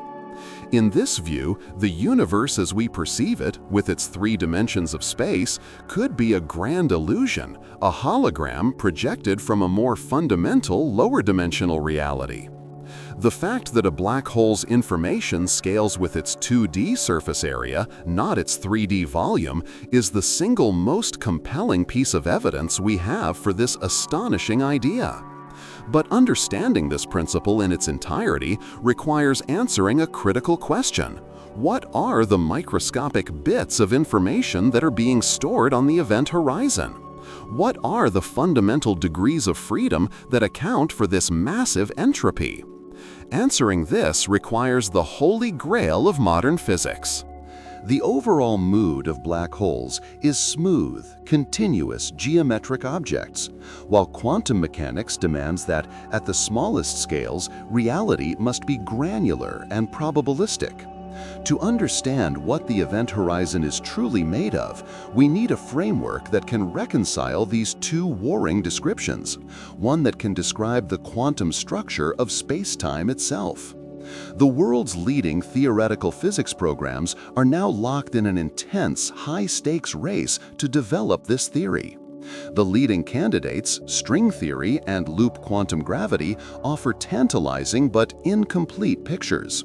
In string theory, it is proposed that black hole microstates can be modeled as a complex collection of vibrating strings and higher dimensional objects called brains, whose configurations can be counted and shown to match the Bekenstein-Hawking entropy formula with remarkable precision. Loop quantum gravity, its chief rival, describes space-time itself as a network of tiny, discrete loops and suggests that the black hole's entropy arises from the quantum geometry of these loops as they puncture the event horizon. Neither theory has yet been proven, but the prize for the victor is nothing less than a complete revolution in our understanding of reality, a new operating system for the cosmos. The entropy of a black hole is the primary battlefield where this intellectual war is being waged. The black hole information paradox is not an academic squabble. It is a constitutional crisis for physics. It has pitted the 2 great superpowers of scientific thought, quantum mechanics and general relativity, against each other in a cold war that threatens to bring the entire edifice of our understanding of the universe crashing down. For decades, the international physics community has been locked in a high-stakes search for a peace treaty, a resolution that can avert mutual assured destruction of our most fundamental theories. The most sought-after solution, the one that represents the least radical departure from the established order, is the proposal that the information is not lost at all. Instead, it is somehow, miraculously, encoded in the outgoing Hawking radiation. In this scenario, the radiation is not truly thermal and random, as Hawking's initial calculations suggested. It is a masterpiece of cosmic encryption. The information of everything the black hole ever consumed is still present, but it has been scrambled, shredded, and disguised in a complex web of subtle quantum correlations within the emitted particles. This would be the ultimate magic trick. It would mean that as a black hole evaporates, it slowly releases the information of its contents back into the universe in a scrambled, but in principle recoverable form. This would preserve the sacred principle of unitarity, the rule that quantum evolution is reversible. And in doing so, it would save the foundations of quantum theory from collapse. The information wouldn't be destroyed, merely redistributed. This has been the great hope of the theoretical physics community for a generation, a path that promises to resolve the paradox without burning down the entire house. But this elegant solution comes with a new and profound problem, one that throws us from the frying pan into the fire. How precisely does the information get out? For a piece of information to be encoded in the Hawking radiation, it must somehow travel from the singularity, where it is trapped, to the event horizon, where the radiation is produced. This would seem to require it to travel faster than the speed of light, a flagrant violation of causality, another bedrock principle of physics. This is the brutal choice at the heart of the paradox. To save quantum mechanics, it seems we must sacrifice either locality, the idea that events are only influenced by their immediate surroundings, or causality itself. This dilemma led to a stalemate that lasted for years, a theoretical impasse that left the field in a state of deep crisis. And it was out of this crisis, out of this desperation, that a new, terrifying, and heretical proposal was born. In 2012, a group of 4 prominent physicists proposed a dramatic and violent solution, one that would come to be known as the firewall hypothesis. Their argument was stark and unforgiving. They claimed that if quantum mechanics and information conservation are to be held as absolute, non-negotiable truths, then our picture of the black hole's event horizon must be catastrophically wrong. According to this shocking idea, the smooth, unremarkable boundary predicted by Einstein's theory of general relativity is a lie. It is an illusion. In its place, at the exact threshold of the event horizon, lies a raging high-energy wall of fire, a barrier of searing radiation that would instantly incinerate any object or observer attempting to cross it. The firewall hypothesis is a desperate measure for desperate times. It solves the information paradox with brutal efficiency. The information never truly enters the black hole's interior. It is absorbed at the firewall, scrambled, and immediately re-emitted as part of the Hawking radiation, preserving unitarity without violating causality. But this solution comes at an almost unthinkable cost. It saves quantum mechanics by sacrificing the single most beautiful and foundational principle of Einstein's general relativity, the equivalence principle. This principle, which states that the experience of being in free fall in a gravitational field is indistinguishable from floating in empty space, is the very heart of relativity. The overall mood of a black hole should pass through the event horizon smoothly, without noticing anything special at all. The firewall proposal violates this in the most extreme way imaginable. It suggests that the event horizon is not an unremarkable location, but is, in fact, the most violent and energetic place in the universe. It's a bold, revolutionary, and deeply controversial move, one that has split the theoretical physics community into warring factions. Some view firewalls as a logical necessity, a sign that the smooth geometric picture of spacetime must break down at the quantum level. Others see them as a monstrous theoretical artifact, a sign that our assumptions have led us to a place of absurdity. But all agree on one thing: the resolution to the black hole information paradox will not be a minor adjustment.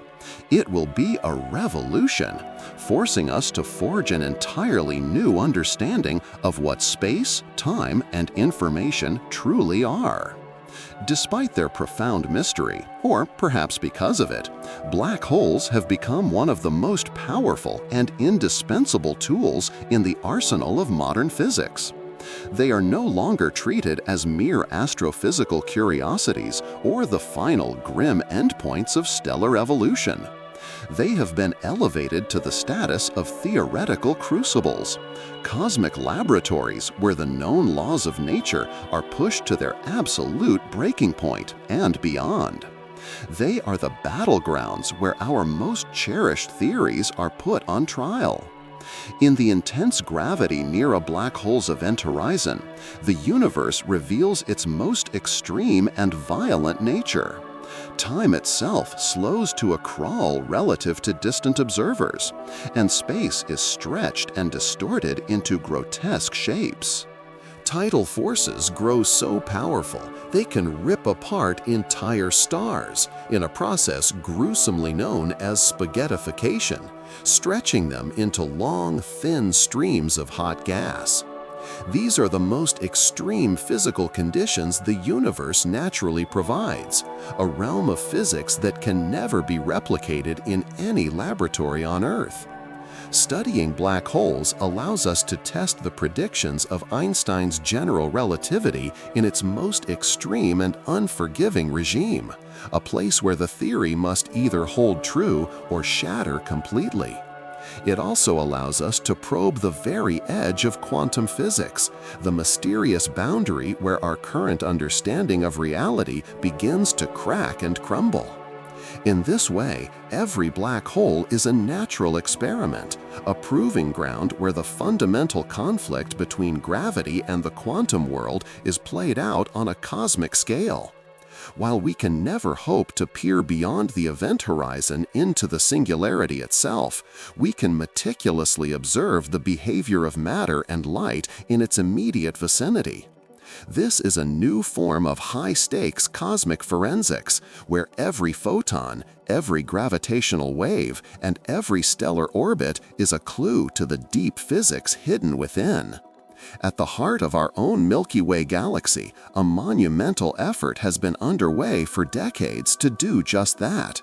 At the galactic center, some 26,000 light-years from Earth, lies a supermassive black hole named Sagittarius A star. Though it is 4 million times the mass of our Sun, it is completely invisible to us. Yet we know it is there because we can watch its immense gravitational influence on the stars that orbit it. For more than 2 decades, teams of astronomers have used powerful telescopes to painstakingly track the frantic, high-velocity dance of these stars as they whip around the unseen behemoth. Their precise elliptical orbits, perfectly obeying Kepler's laws, have provided the most definitive proof of a supermassive black hole's existence and have allowed us to measure its mass with stunning accuracy. These observations, which earned their leaders the Nobel Prize, were a triumph of observational astronomy, turning the galactic center into a laboratory for testing the limits of general relativity. Elsewhere in the cosmos, we study the accretion disks of hot gas that swirl around black holes like water circling a drain. As this gas is pulled inward, friction heats it to millions of degrees, causing it to emit brilliant X-rays and other forms of high-energy radiation that our space telescopes can detect. By studying this light, we can map the dynamics of matter in the most intensely curved space-time imaginable. And now, a revolutionary new window onto the universe has opened, one that allows us to not just see, but to hear the cosmos. With the advent of gravitational wave astronomy, we can now detect the faint ripples in the fabric of space-time itself, generated by the most violent events in the universe. When 2 black holes, locked in a cosmic dance for eons, finally merge, they release a blast of energy in the form of gravitational waves that is, for a fleeting moment, more powerful than all the starlight in the observable universe combined. These waves, predicted by Einstein a century ago, travel across the cosmos at the speed of light, carrying with them direct, unfiltered information from the very moment of collision. Observatories like LIGO and Virgo have in recent years begun to detect these cosmic chirps, opening a new era of listening to the universe.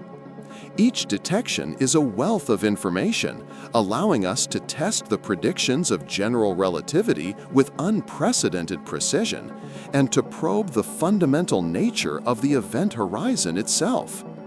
Yet for all this observational progress, the deeper theoretical conflict remains.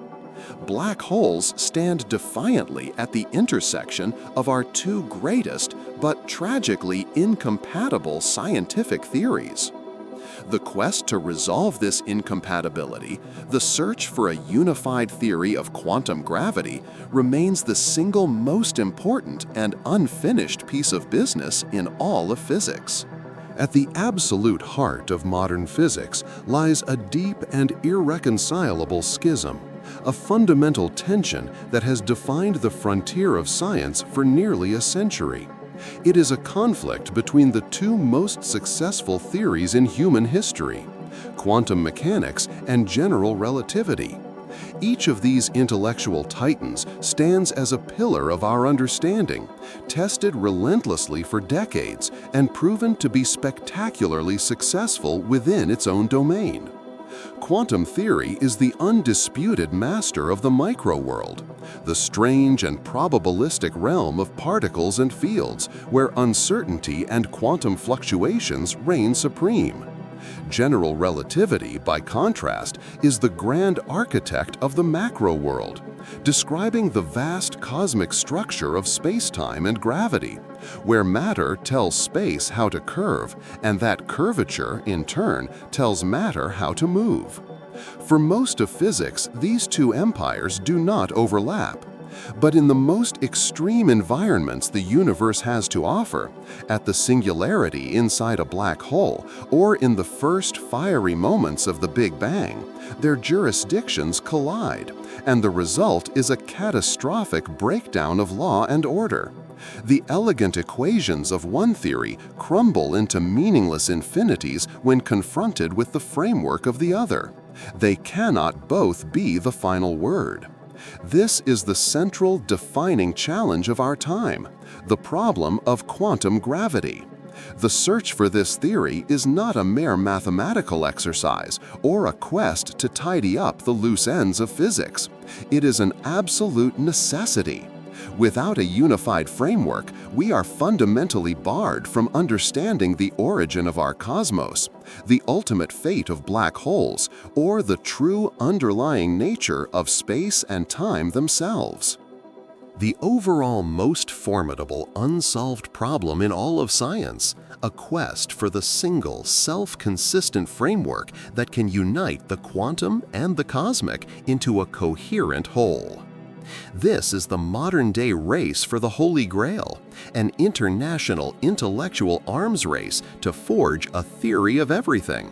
And the two leading superpowers in this conflict are as ambitious as they are radically different. One of the most ambitious, mathematically elegant, and well-funded approaches is string theory. Born from the world of particle physics, string theory makes a radical and profound claim. The fundamental building blocks of reality are not point-like particles, as we have believed for a century.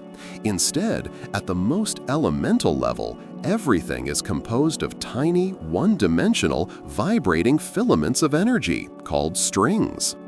In this new orchestra of reality, every fundamental particle we see, an electron, a photon, a quark, is nothing more than a different vibrational mode, a different note played on these cosmic strings. One of the greatest triumphs of this framework, and the source of its enduring appeal, is that it naturally, almost effortlessly, includes gravity. The graviton, the hypothetical quantum particle that carries the gravitational force, emerges directly from the theory's equations without being forced in. It is simply one of the string's natural vibrational states. In doing so, string theory offers the tantalizing promise of unifying all of nature's forces, suggesting they may all arise from the single, elegant principle of string vibrations. But this elegance comes at a steep price, a conceptual leap that has been both its greatest strength and its most persistent criticism. For the mathematics of string theory to be consistent, it requires that the universe possess more dimensions than the 3 of space and 1 of time that we experience. Most of the theory demands a total of 10 or even 11 dimensions. To explain why we don't perceive these extra dimensions, the theory posits that they are compactified, curled up into tiny, intricate geometric shapes at a scale far smaller than an atom, forever hidden from our direct view. The problem is that there are a staggering number of ways to fold up these extra dimensions, with estimates running as high as 10 to the 500 possibilities. Each unique configuration would result in a different universe with its own unique set of physical laws and constants. This leads to the so-called string landscape, a vast, almost infinite collection of possible universes. For some physicists, this is a feature, a potential explanation for why our own universe seems so finely tuned for life. But for its critics, it represents a catastrophic loss of predictive power, turning a potential theory of everything into a theory of anything. An entirely different path is being forged by the main rival to this paradigm, loop quantum gravity, LQG. This approach is not born from particle physics, but from a direct, frontal assault on the problem of quantizing space-time itself. In LQG, space is not the smooth, continuous backdrop of our everyday experience. Instead, it is fundamentally discrete, composed of tiny, indivisible quanta of geometry. Think of them as atoms of space. These elemental loops are woven together to form a network, a dynamic structure known as a spin foam, which evolves over time according to quantum rules. In this radical vision, space and time are not fundamental ingredients of reality. They are emergent properties that arise from the collective behavior of this deeper quantum network. The overall mood of spacetime, described by Einstein's relativity, is merely a large-scale approximation, just as the smooth properties of water emerge from the chaotic motion of countless H2O molecules. LQG has achieved notable successes, particularly in describing the quantum nature of the Big Bang singularity in some models, but it remains a work in progress, mathematically formidable, and, like string theory, incredibly difficult to test. 25. These two grand theories offer profoundly different visions of ultimate reality, yet they both point toward the same revolutionary conclusion. The smooth, familiar world we inhabit is an illusion, a macroscopic veneer hiding a bizarre and granular quantum reality beneath. 26. We have journeyed to the edge of the observable universe and into the deepest recesses of spacetime, confronting cosmic ghosts and runaway forces that govern 95% of reality. We have stood at the event horizon of black holes, the point where our laws of physics break down and surrender. Yet, for all these grand and esoteric mysteries, there is another, perhaps the most profound and personal of them all. It is not a question about the vast emptiness of space, but about the very substance of our world. It is the mystery of why anything exists at all. Everywhere we look in the universe, from the smallest grain of sand to the most distant galaxy, we see matter.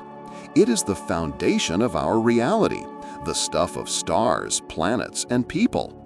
And yet, according to the fundamental laws of physics as we understand them, none of it should be here. We and everything we have ever known are the proceeds of a cosmic crime, the improbable survivors of a perfect annihilation that should have left the universe sterile and empty. This is the ultimate cold case, the mystery of matter-antimatter asymmetry. Our old theories of the early universe, born from the synthesis of cosmology and particle physics, make a clear and unambiguous prediction. When the pure energy of the Big Bang condensed into particles, it should have done so with perfect symmetry, creating matter and its mirror image twin, antimatter, in exactly equal quantities. For every proton created, an antiproton should have been born. For every electron, a positron. It is a law of elegant balance, a cosmic accounting that should have been perfect. But had that happened, had the universe obeyed this perfect symmetry, it would have been born dead.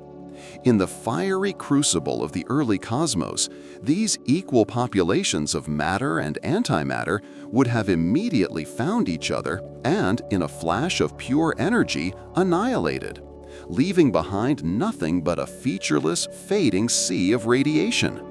There would be no galaxies, no stars, no chemistry, no life, and no consciousness to ponder the question. The story of the universe would have been over in the first second of its existence. Yet, here we are. We are the living, breathing evidence that something went profoundly wrong with this picture. The universe did not obey the law of perfect symmetry. In the first critical moments of creation, a subtle but history-altering imbalance occurred.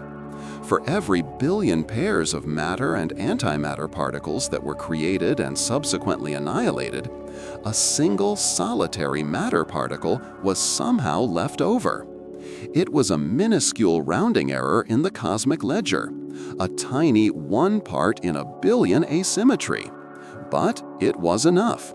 This tiny remnant, this cosmic leftover, survived the Great Annihilation and went on to form every single atom in the universe today.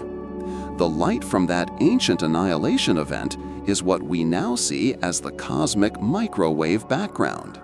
The leftover matter is what we see as us. This process, the theoretical mechanism behind this great escape, is known as baryogenesis, and uncovering its cause has become one of the most urgent and fundamental quests in all of science. The central question of this investigation is as simple as it is profound. What broke the symmetry? The investigation into this cosmic imbalance quickly zeroed in on a prime suspect, a subtle flaw in the symmetries of nature known as CP violation. In the world of particle physics, C stands for charge conjugation, flipping a particle's charge, and P stands for parity, viewing its mirror image. If the laws of physics were perfectly CP symmetric, it would mean that a particle and its antiparticle would behave as perfect mirror images of each other. For decades, it was assumed this symmetry was absolute. But in a Nobel Prize-winning discovery in 1964, it was found that in the decay of certain exotic subatomic particles, this symmetry is slightly violated. Matter and antimatter, it turns out, are not quite perfect twins. This discovery was a bombshell. It was the first clue, the first piece of experimental evidence that the universe possessed the necessary ingredients to favor matter over antimatter. However, as the investigation continued, a frustrating problem emerged. As physicists have measured the effects of CP violation with ever greater precision in our most powerful particle accelerators, they have found that the amount of asymmetry allowed by the standard model of particle physics is far, far too small to account for the massive imbalance we see in the cosmos today. The known suspect simply isn't powerful enough to have committed the crime. The overall shortfall is now considered one of the most significant cracks in the foundation of the Standard Model, a smoking gun that points unequivocally to the existence of new physics. The culprit must be a new process, a new particle, or a new force that operated in the extreme energies of the early universe, a force not yet on our books. The search for this new physics has become a major strategic goal of facilities like the Large Hadron Collider, a hunt for the true source of our own existence. Two leading theories have emerged in this high-stakes investigation. One is leptogenesis, which posits that the asymmetry was first created in the realm of light particles like neutrinos, mediated by undiscovered heavy right-handed neutrinos, and only later transferred to the matter we see today. The other is electroweak baryogenesis, which suggests the imbalance was forged during a critical phase transition in the early universe, when the electromagnetic and weak forces split apart. Both of these theories require new particles and interactions that lie beyond our current understanding.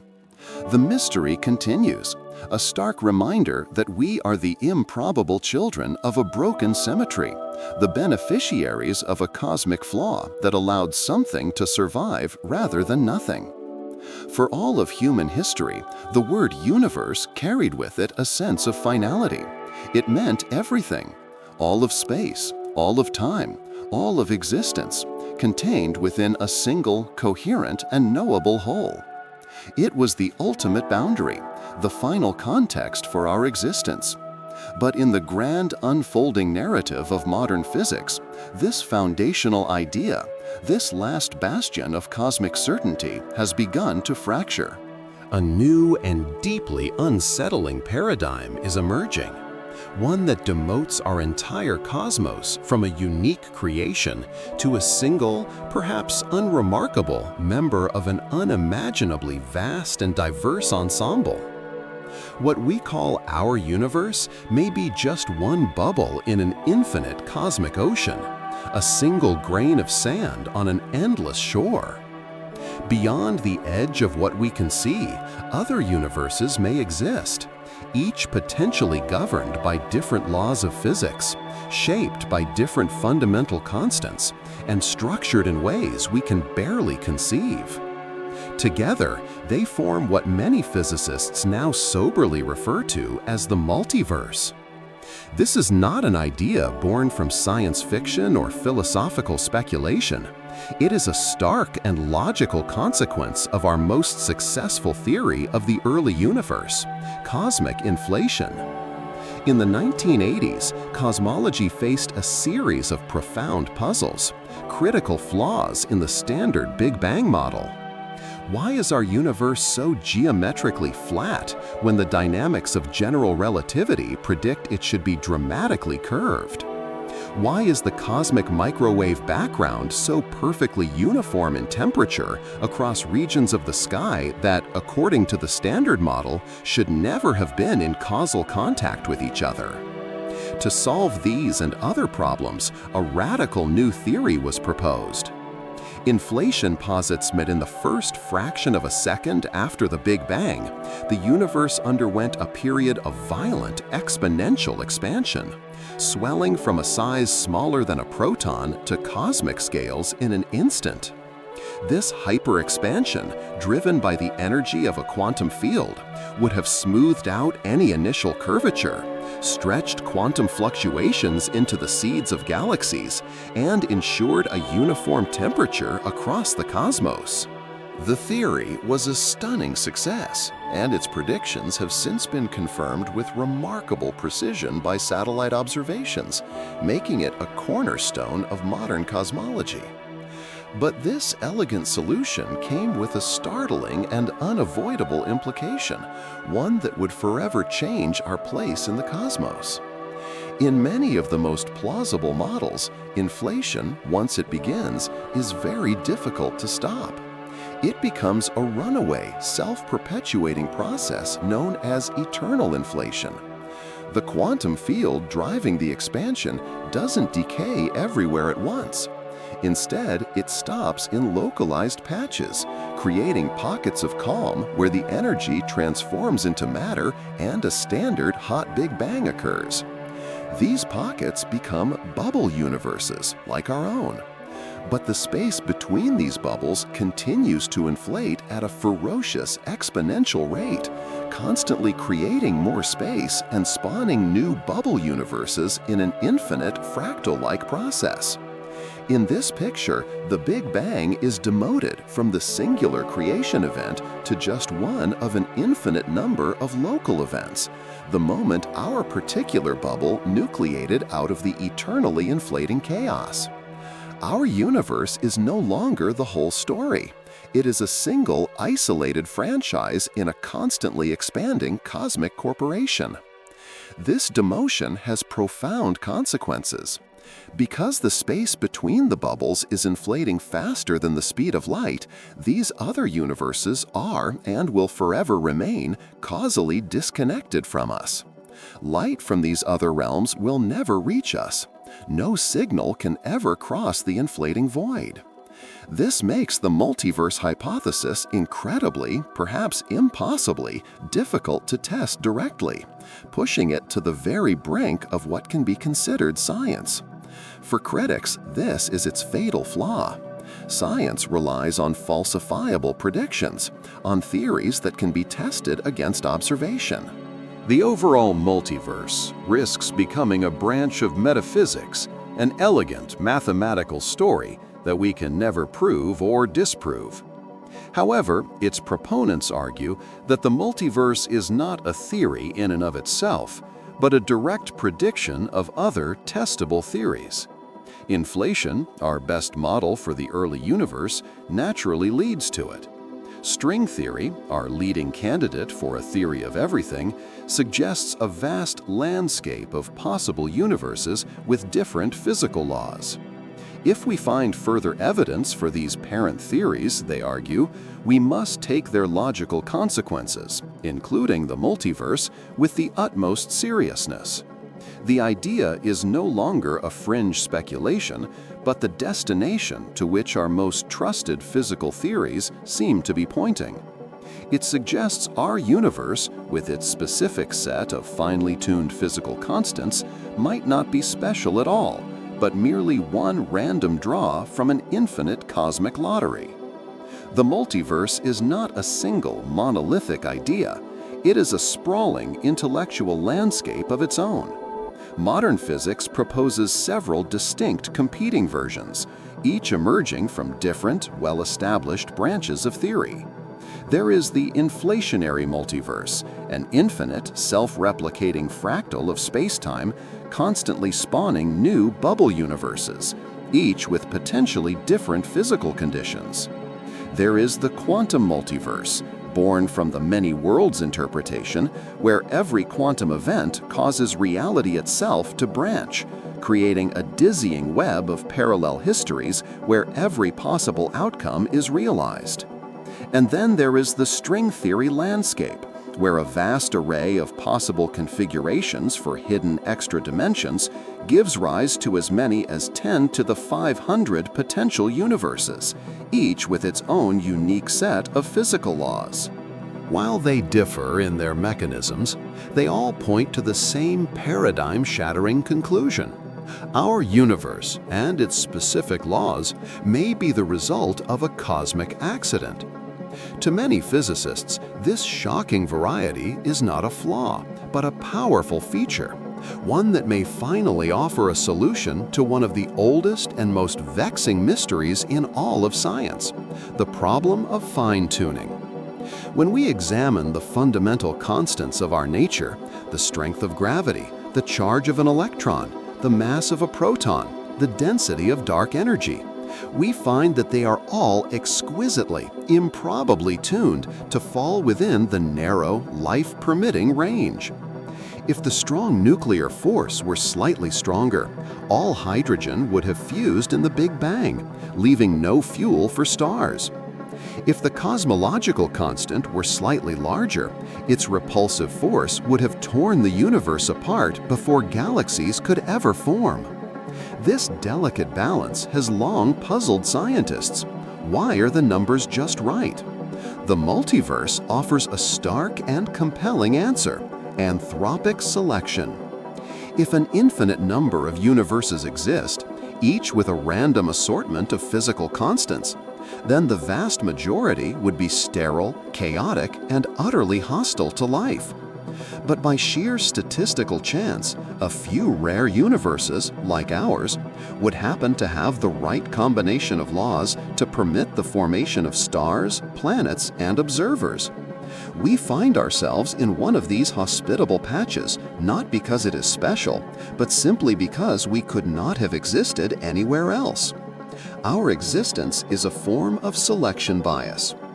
Tonight, we have journeyed to the edge of knowledge, tracing the outlines of the greatest mysteries in the history of science. We have confronted a universe built on a dark, invisible scaffolding and driven by a runaway, repulsive force. We have peered into the abyss of black holes, where space-time breaks and information goes to war with gravity, 15. We have questioned the very existence of our own matter, the improbable leftover of a broken cosmic symmetry, 16. And finally, we have stood at the precipice of infinity, considering the possibility that our entire cosmos is but one of many, 17. These are not simple technical puzzles waiting to be solved. They are fundamental challenges to our conception of reality. They are the quiet, persistent questions that drift at the edge of our understanding, tugging gently at the fabric of what we think we know. There is a strange and profound comfort to be found in this grand unfolding ignorance. It is the recognition that the universe is not obligated to explain itself to us, at least not all at once. In the vast silence between our discoveries, we find the space to wonder, to imagine, and to rest. The science, with all its beautiful equations and complex theories, will be waiting for us tomorrow. But tonight, the story is not about answers. It is about the power of the questions themselves. Because this, too, is a critical part of the scientific endeavor. The quiet moments, the stillness, the relentless curiosity that continues to burn even as we close our eyes. It is a form of dreaming that asks not for the certainty of a final solution, but for the endless wonder of the chase. For as long as humanity looks up at the quiet stars, the story will continue. The search for who we are, where we came from, and where we are going is written not just in our textbooks, but in the very fabric of the cosmos. The overall mood and our theories grow bolder. We will continue to press against the edge of the knowable, forever chasing the ghosts that haunt our dark and beautiful universe.